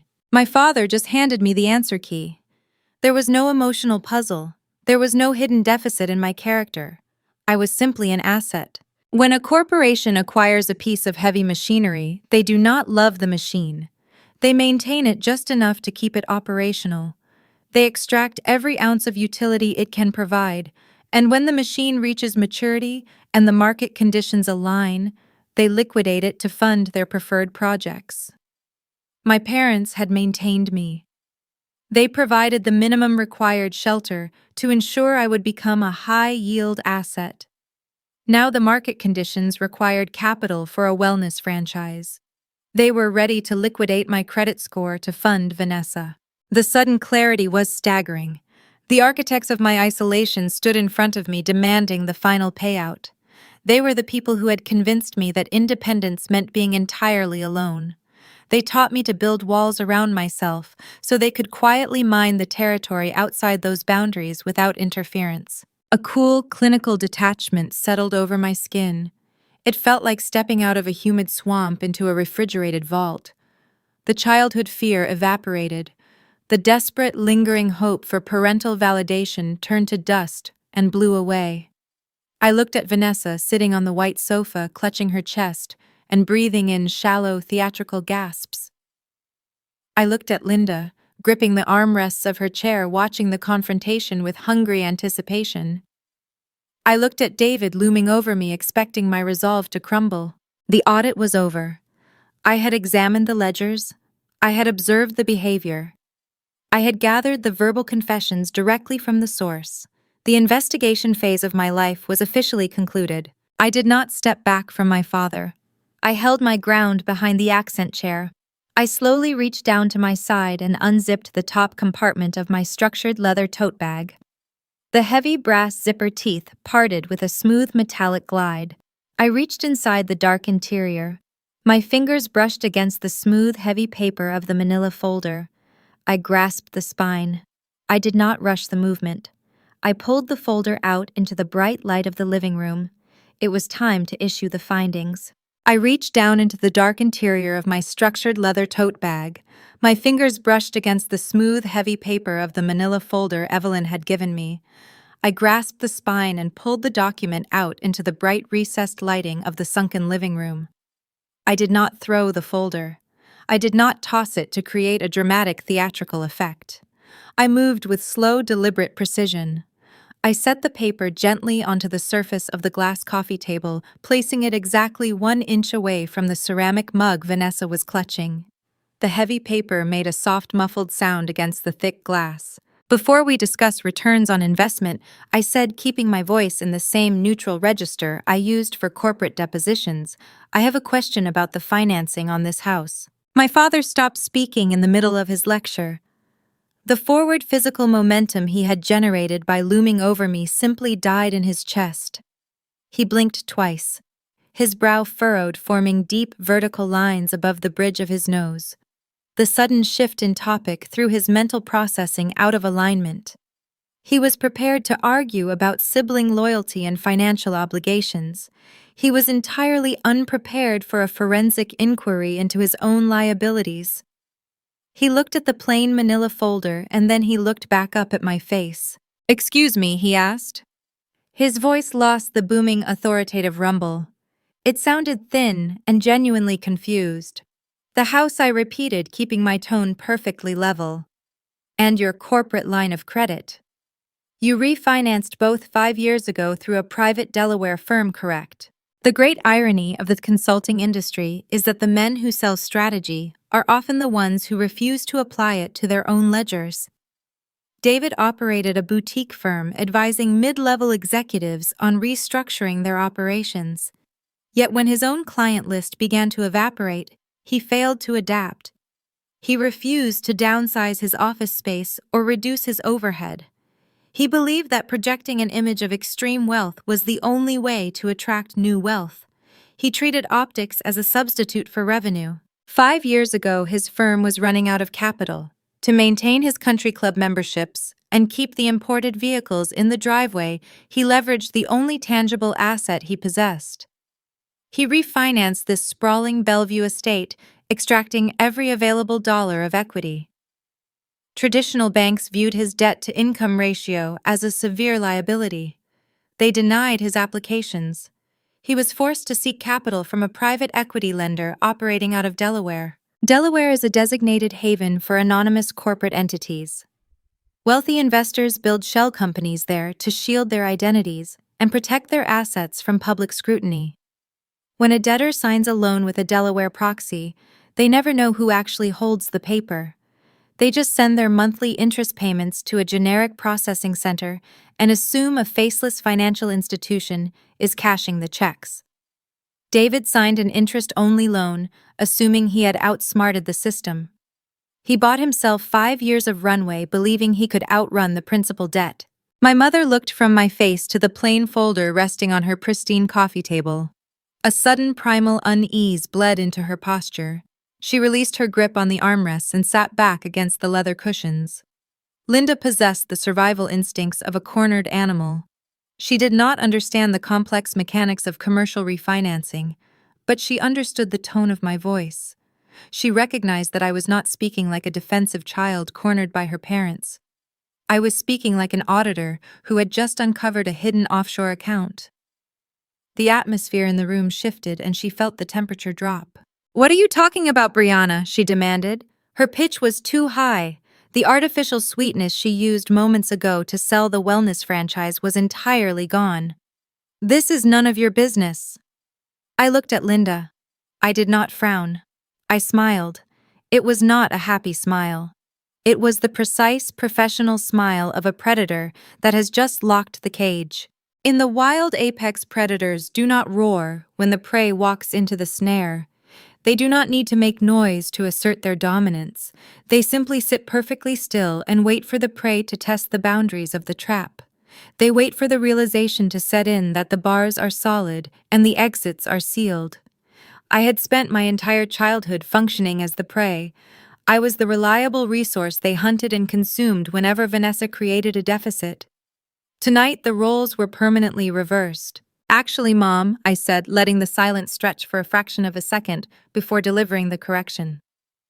As of Saturday, my 25th birthday, it became exclusively my business. I reached out and placed my index finger on the edge of the manila folder. I nudged it exactly 1 inch across the glass, directly toward my father. "Open it," I instructed. "Read the caption on the first page. Debt is an invisible predator. It lives in the walls of a luxury home. It hides beneath the imported Italian tile and the vaulted ceilings. People who live on credit exist in a constant state of low-grade panic.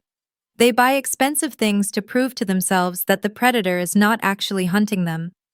They throw lavish charity galas and lease luxury cars to build a fortress of optics. But the ledger never forgets. The numbers wait patiently in the dark, gathering interest until the math demands a reckoning. David was a man being hunted by his own ledger, and the predator had just arrived in his living room. Vanessa sat on the white sofa, completely lost. She looked at the folder and then at our parents. The terminology of corporate finance was outside her vocabulary of victimhood. She did not understand the implications of a private Delaware firm or an interest-only commercial loan. She only knew that the attention had suddenly shifted away from her holistic wellness franchise, and she despised the loss of the spotlight. She opened her mouth to complain that we were getting off topic, but the suffocating tension in the room caused the words to die in her throat. Nobody was looking at her.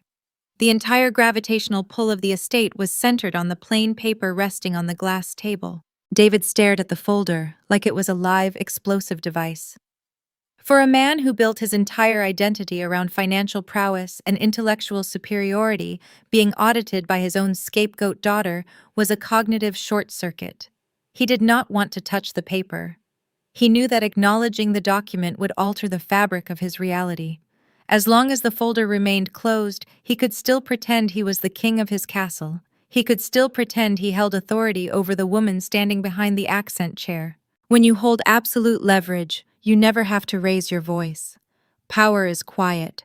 It sits perfectly still while the people who lack it expend all their energy trying to maintain an illusion. My parents had spent decades building an elaborate stage set.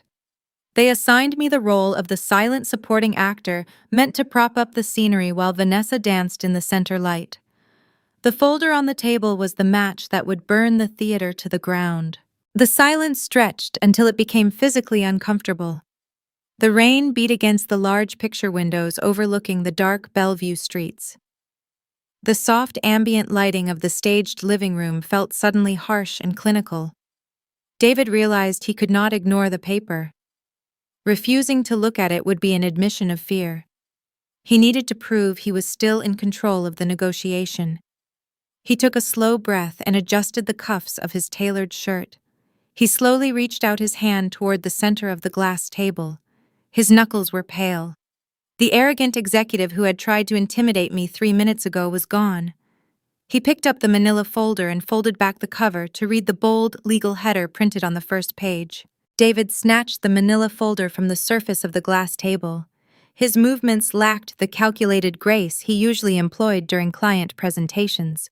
His face flushed a deep, uneven red, betraying his irritation at the sudden shift in the conversation. He flipped the heavy paper cover back to expose the first page. I watched his eyes track across the page. I observed the exact moment his gaze registered the bold legal header printed at the top of the document. Evergreen Holdings, LLC. He knew that name intimately. Every 30th day of the month for the past 5 years, he sat at his mahogany desk and authorized an electronic funds transfer to a holding account bearing that exact title. He believed he was sending his money to a vast, unfeeling corporate entity operating out of a generic office building in Delaware. He never imagined the chief executive of that entity was standing in his own living room wearing a navy suit. His early career was built on meticulous attention to detail. David started as a junior analyst, hungry and precise. He earned his promotions by finding the structural weaknesses in other companies. But somewhere along the line, he stopped applying that scrutiny to his own life. He traded equity for appearance. He leased the luxury cars and bought the imported watches to project success while quietly hemorrhaging capital. His arrogance blinded him to the possibility that someone else might be auditing his decisions. His eyes continued down the page, scanning the asset acquisition clauses. He hit Schedule A. He read the parcel number of the Bellevue estate where he was currently sitting. He read the commercial loan identification number attached to his struggling consulting firm. He saw the interest rates and the principal balances listed with flawless accounting precision. The math was stark and undeniable. The physical transformation occurred in a matter of seconds. The angry red flush drained out of his cheeks, leaving his skin the color of wet ash. The confident posture of the successful executive collapsed inward. His shoulders slumped, and his hands began to tremble, causing the edges of the thick paper to vibrate. "This is a forgery," he stammered. His voice lacked any trace of conviction. It sounded hollow and desperate. When an auditor presents irrefutable evidence of financial misconduct, the target always follows a predictable sequence of grief. The first stage is always denial. They accuse the investigator of manipulating the data. They claim the signatures are fake. They cling to the illusion because acknowledging the truth requires them to face the consequences of their actions. David knew the document was real. He recognized the specific loan origination dates and the exact fractional interest rates. He just needed to hear himself deny it out loud to delay the inevitable. "Grandma Evelyn transferred the holding company to me on Saturday," I stated clearly. I let the words travel across the space between us, bouncing off the vaulted ceilings and settling into the expensive fabric of the sofas. I did not raise my pitch. I did not sound triumphant or vindictive. I delivered the information with the detached certainty of a judge reading a final verdict into the public record. I explained that the company owning the paper on his business and the company holding the deed to the house he was sitting in were no longer abstract concepts. I told him he did not owe a bank in Delaware. I looked directly into his eyes and told him he owed me.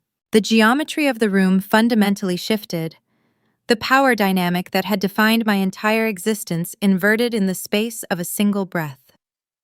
The father who had commanded my obedience through financial intimidation was now holding a document that proved his entire life belonged to me. The daughter he had treated as a disposable utility was now the sole proprietor of his security. Vanessa shifted on the white sofa. She was entirely incapable of reading the room. She lacked the financial vocabulary to comprehend the magnitude of the paperwork resting in our father's hands. She only understood that the focus of the meeting had drifted away from her holistic wellness franchise. She felt the spotlight fading and she panicked. She lived her entire life insulated from consequence, believing that money simply appeared whenever she required it. What does that mean? She whined, slamming her ceramic mug down again. Make her sign my lease. Her voice sounded remarkably childish, cutting through the heavy silence. She looked at David, expecting him to issue a harsh command and force me to comply with her demands. She expected the old machinery to function just as it always had. She expected the capable sister to absorb the damage so the fragile sister could thrive. She thought a commercial lease was just a piece of paper that adults signed to make things happen. She had no concept of the liability involved. David did not look at her. He could not look at her. He was trapped inside the realization that he possessed zero leverage to enforce any demands. Linda leaned forward from her leather armchair. The primal unease she exhibited earlier escalated into a frantic kinetic energy. She reached out and grabbed the edge of the folder, pulling it toward her so she could read the text over David's trembling shoulder. Linda was not a financial strategist, but she possessed a ruthless instinct for survival. Her entire identity was anchored to the physical boundaries of the Bellevue estate. The chef kitchen, the infinity pool, the imported tiles were not just architectural features. They were the armor she wore to navigate her social circles. She hosted charity galas in this room specifically to mask the empty accounts and secure her standing among the local elite. The house was her only true achievement. She read the distribution schedule at the bottom of the page. She read the clause dictating the transfer of full controlling interest upon my 25th birthday. The realization hit her like a physical blow. I watched her breath hitch in her throat. The polished facade of the Seattle matriarch shattered into 1,000 jagged pieces.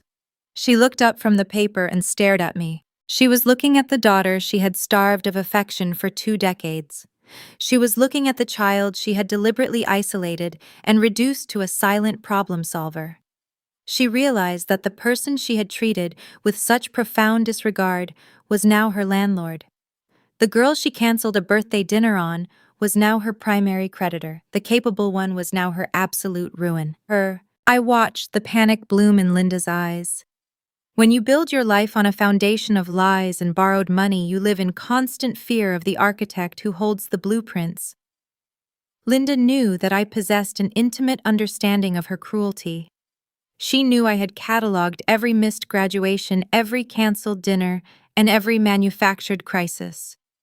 She knew that if I decided to call in the debts, she would lose everything that made her feel superior. She would be forced to face the country club elite as an evicted tenant rather than a wealthy host. The irony of the situation was a heavy, suffocating blanket over the living room. They had summoned me to this house to orchestrate a theft. They intended to manipulate my sense of familial obligation to steal my credit score for Vanessa.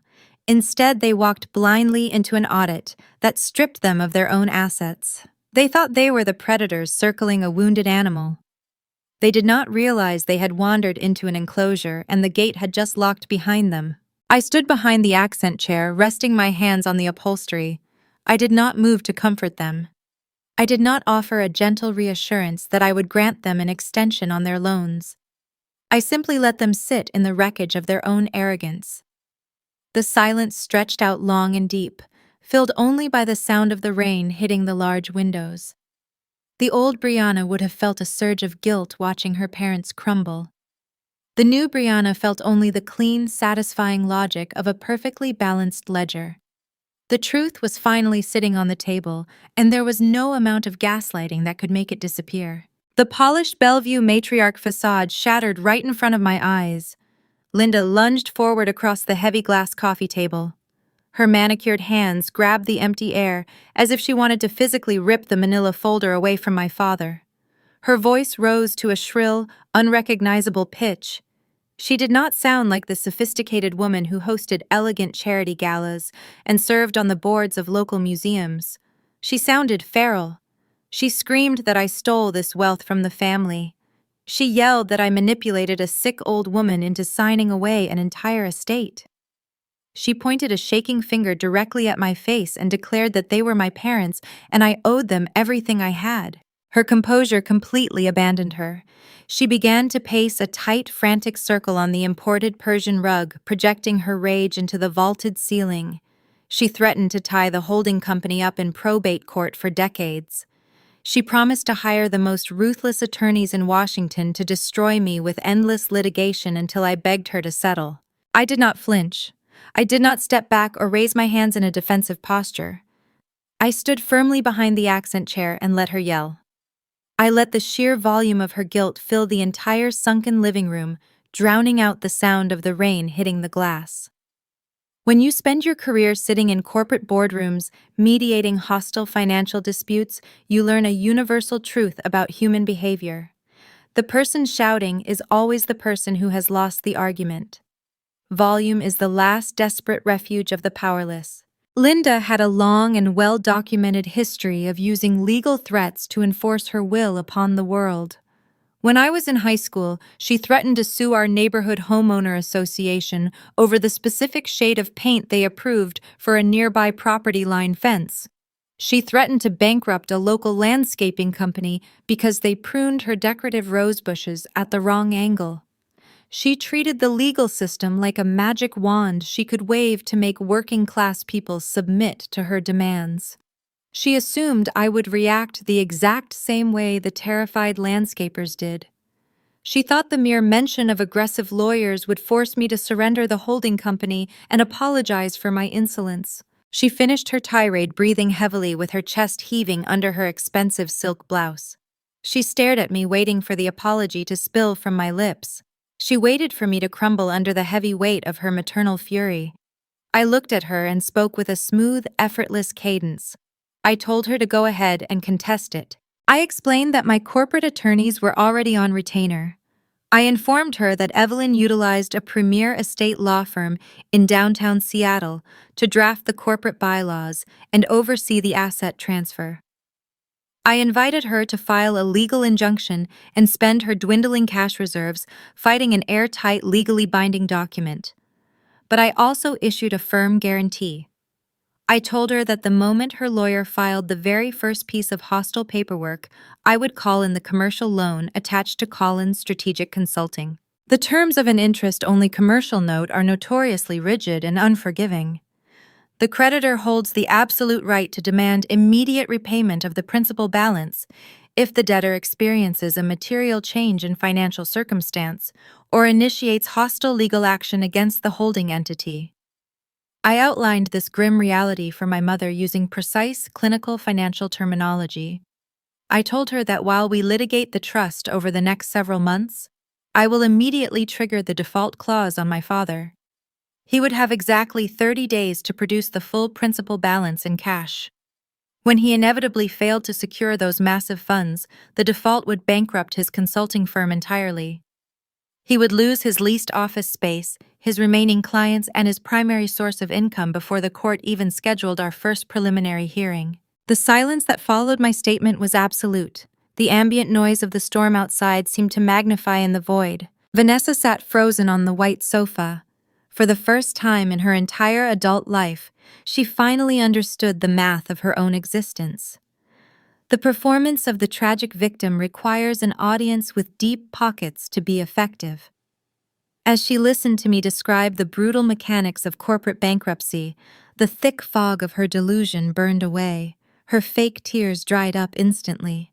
The trembling lower lip steadied into a straight, tight line of sheer, unadulterated panic. Vanessa never learned how to survive on her own.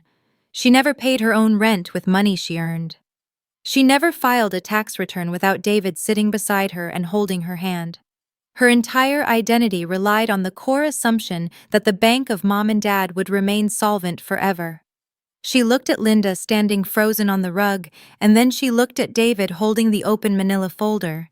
She saw the undeniable truth written in their terrified, defeated postures.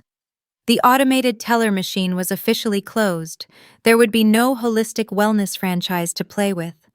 There would be no more emergency bailouts to cover her luxury apartment lease. The safety net she had taken for granted her entire life was currently standing across the room holding the scissors. My father did not attempt to join the argument or defend his wife. He did not puff out his chest or try to reclaim his lost authority. He simply sank backward onto the plush leather sofa. The paperwork slipped from his trembling fingers and landed softly on the cushions beside his leg. He raised both hands and buried his face in his palms, rubbing his eyes as if he were trying to wake up from a terrifying nightmare. David understood the legal reality far better than his wife or his youngest daughter ever could. He knew the specific tier of attorneys Evelyn employed. He knew those firms did not draft vulnerable or ambiguous contracts. He knew the paperwork was ironclad and completely impenetrable. He realized with crushing clarity that his mother had watched his financial recklessness for years and methodically built an inescapable cage around him. Evelyn had outplayed him on every conceivable level. The tragedy of David Collins was fundamentally a tragedy of poor investments. He built his entire consulting career advising companies on risk management, but he completely failed to manage the risk inside his own home. He looked at his two daughters years ago and made a calculated choice. He chose to invest all his capital, his energy, and his loyalty into the fragile daughter. He enabled her weakness because her constant need for rescue made him feel powerful and necessary.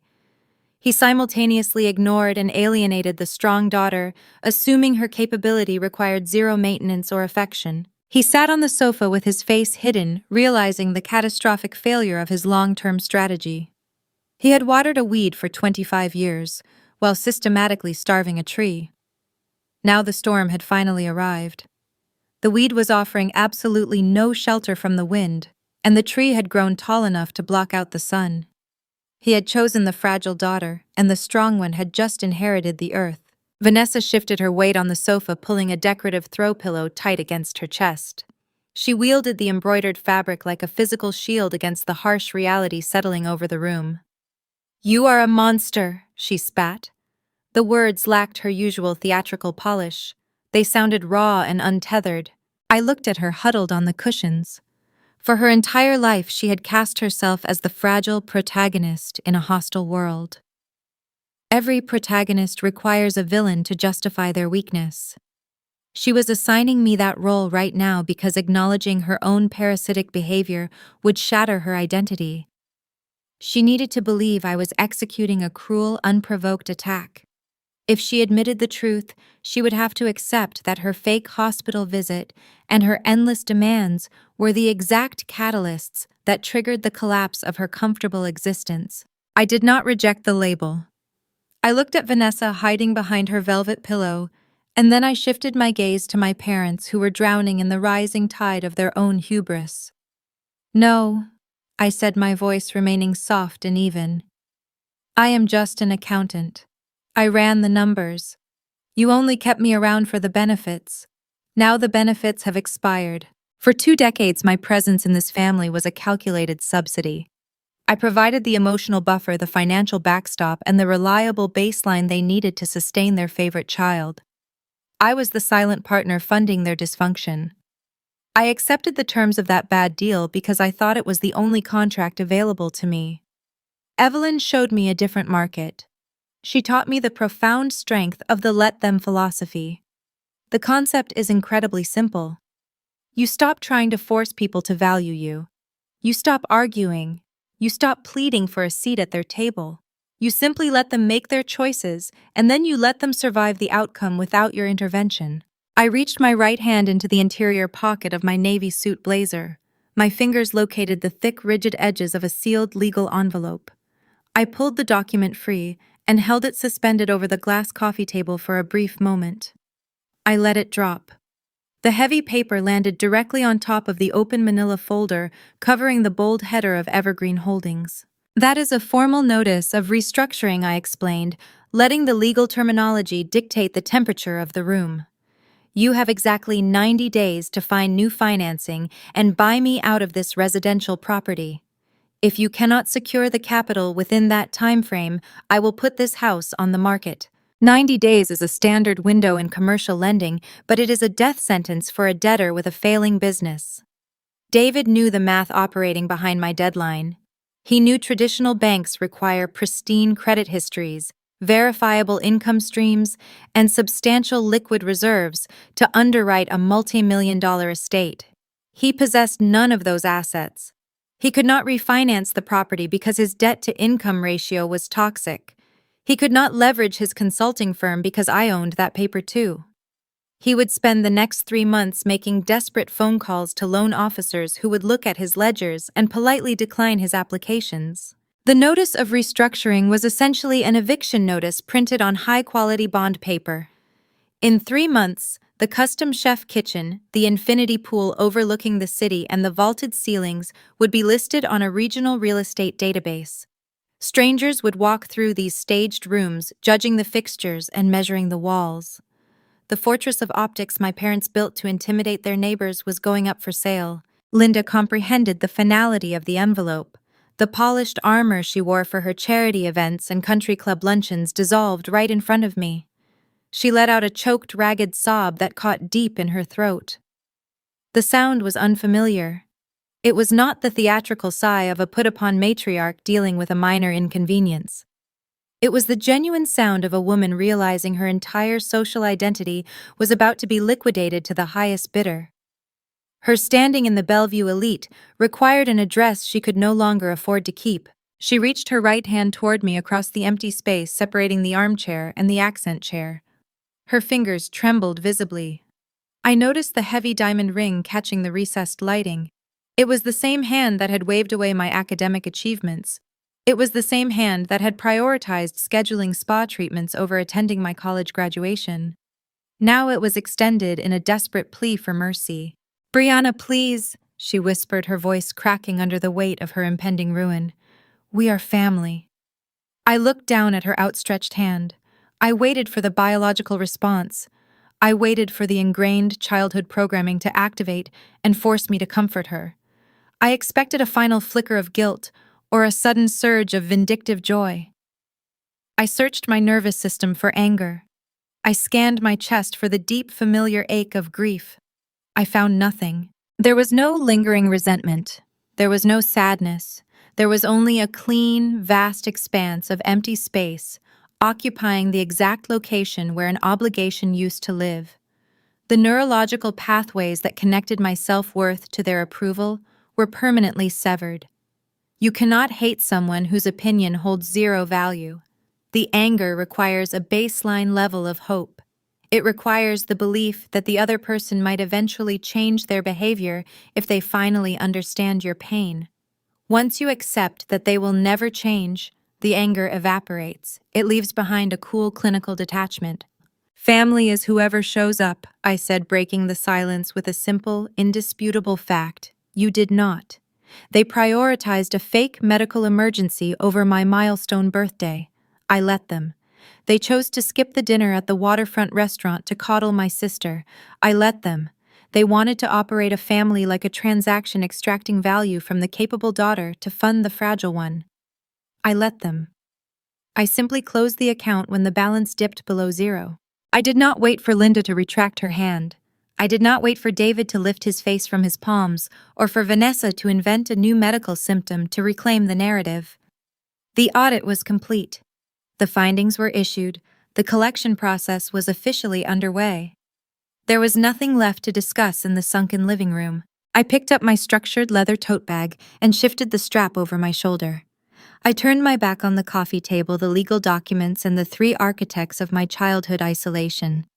I did not issue a dramatic farewell statement. I walked across the imported Persian rug, feeling the solid floor beneath my sensible shoes. I moved down the wide corridor, tracing the same path I had walked 1,000 times as an anxious child, hoping for a scrap of recognition. I reached the grand foyer. The air in the entryway felt heavy and stagnant, carrying the faint, cloying scent of my mother's expensive floral arrangements. The house felt like a museum dedicated to a family that never actually existed. I grasped the cold brass handles of the custom oak double doors. I pushed them outward, breaking the artificial seal of the estate. The damp Washington air rushed inside, hitting my face with a sharp, honest chill. It smelled of rain and wet cedar and dark water. I stepped over the threshold and walked out onto the stone pathway. The electronic iron gates down the driveway stood open, waiting for my departure. I walked toward my parked car, listening to the sound of my own footsteps echoing against the wet pavement. I did not pause. I did not hesitate. I walked out into the night and I never looked back. The 90-day window expired on a rainy Tuesday morning. I did not send a reminder email. I did not call my parents to check on their progress. I simply watched the calendar on my office wall and let the legal timeline dictate the final outcome. My father spent those 3 months attempting to secure alternative capital to save his estate. He leveraged every remaining contact in his professional network. He sat in the polished lobbies of commercial banks presenting his restructuring plans to loan officers half his age. The math refused to bend to his will. His debt-to-income ratio was a toxic asset, and his consulting firm was hemorrhaging revenue. When the clock officially ran out, he defaulted on the commercial note. The corporate entity I controlled absorbed the remaining value of his business. He was forced to surrender his leased downtown office space, his imported vehicles, and the long-standing illusion of his financial expertise. The firm dissolved quietly into the Seattle rain, leaving behind nothing but empty filing cabinets and unreturned phone calls. Without his corporate income, the Bellevue estate became an unsustainable liability. They could not execute a buyout of my position. I authorized the listing the following morning. The property hit the regional real estate database on a Thursday afternoon. By Monday morning, a software executive migrating from California made an all-cash offer. He did not care about the custom-imported tiles or the carefully curated aesthetic my mother had built to intimidate her neighbors. He just wanted the large square footage and the unobstructed view of the city skyline. I signed the transfer documents from my desk at the accounting firm. The transaction was clean and efficient. I sold the fortress of optics my parents used to define their worth to a stranger who planned to gut the kitchen and paint over the walls. The physical relocation was the final fracture in their elaborate illusion. They could no longer afford the prestige of the eastern suburbs.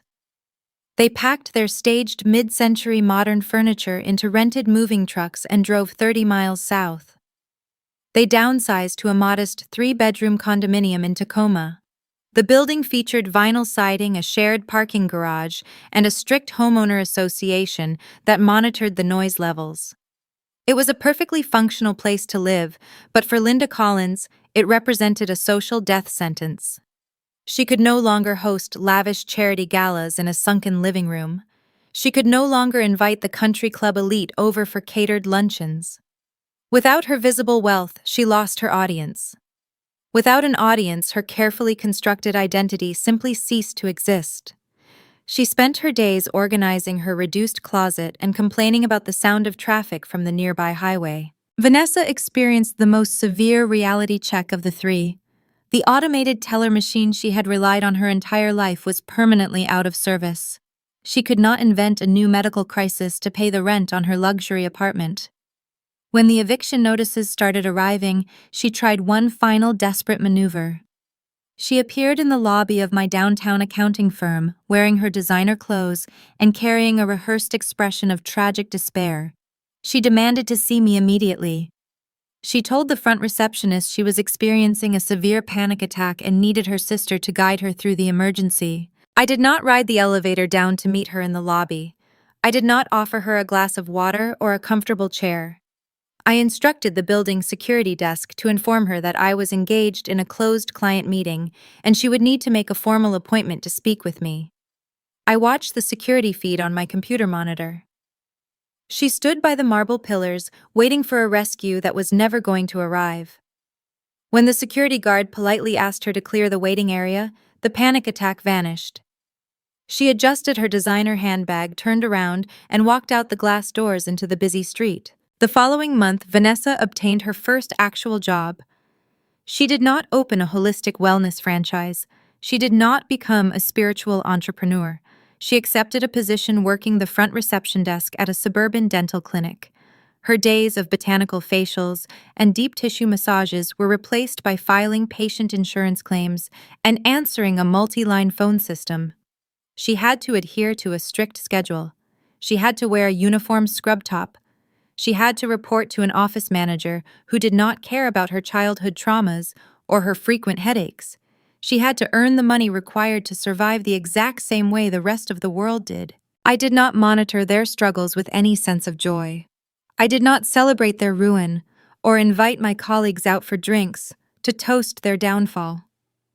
I did not drive down to Tacoma to gloat over their modest condominium, or visit the dental clinic to watch Vanessa answer the phones. Vindication is an exhausting emotion to maintain over a long period. It requires you to keep your attention focused backward on the people who hurt you. I chose to redirect my attention entirely forward. I simply did not participate in their ecosystem anymore. The ledger was balanced, the debts were collected, and the account was permanently closed. I transitioned my energy into managing Evergreen Holdings. I treated the entity with the respect and precision it required. I utilized my background in forensic accounting to identify undervalued commercial properties located in the emerging tech corridors outside the city limits. I acquired new assets, stabilized their cash flows, and multiplied the portfolio. I ensured that Grandma Evelyn lived in a state of uncompromised luxury and security. I updated her estate plans and hired a private staff to manage her waterfront property on Mercer Island. She spent her days walking her gardens and reading financial journals in her sunroom, knowing her legacy was protected by an architect who understood the true value of her labor. The seasons turned, bringing the cold rain of winter and the eventual clearing skies of spring.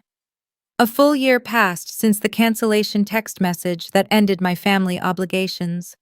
The calendar circled back to my birth month. I was turning 26. I did not receive a summons to a mandatory family meeting.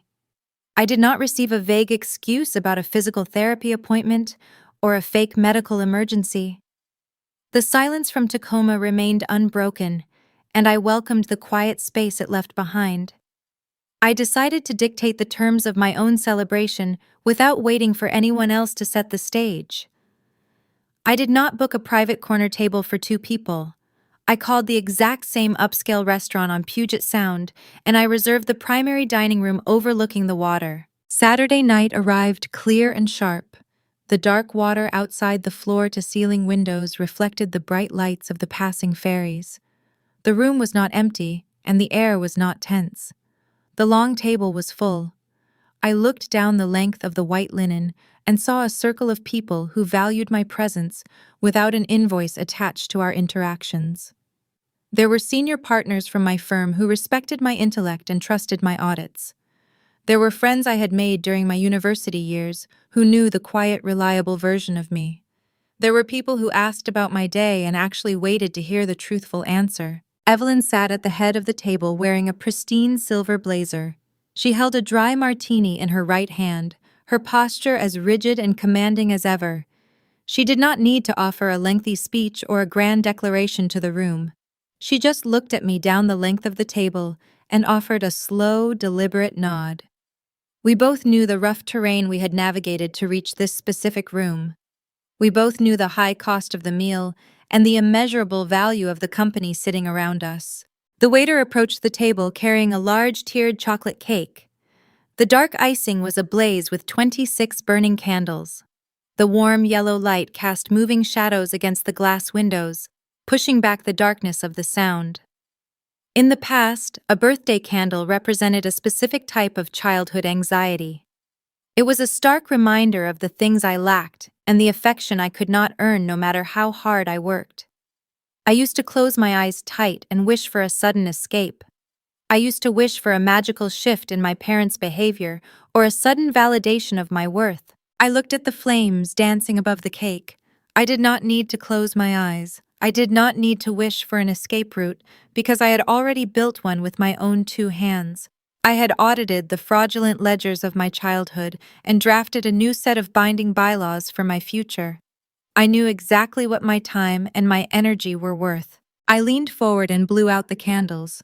The small flames extinguished in perfect unison, sending a dozen thin ribbons of gray smoke rising toward the ceiling. The applause from my friends filled the room, a genuine, honest sound that required no theatrical performance to earn. I sat back in my chair and smiled. The smoke faded into the air, leaving behind a clean, unobstructed view of the people who chose to show up. I was Brianna Collins.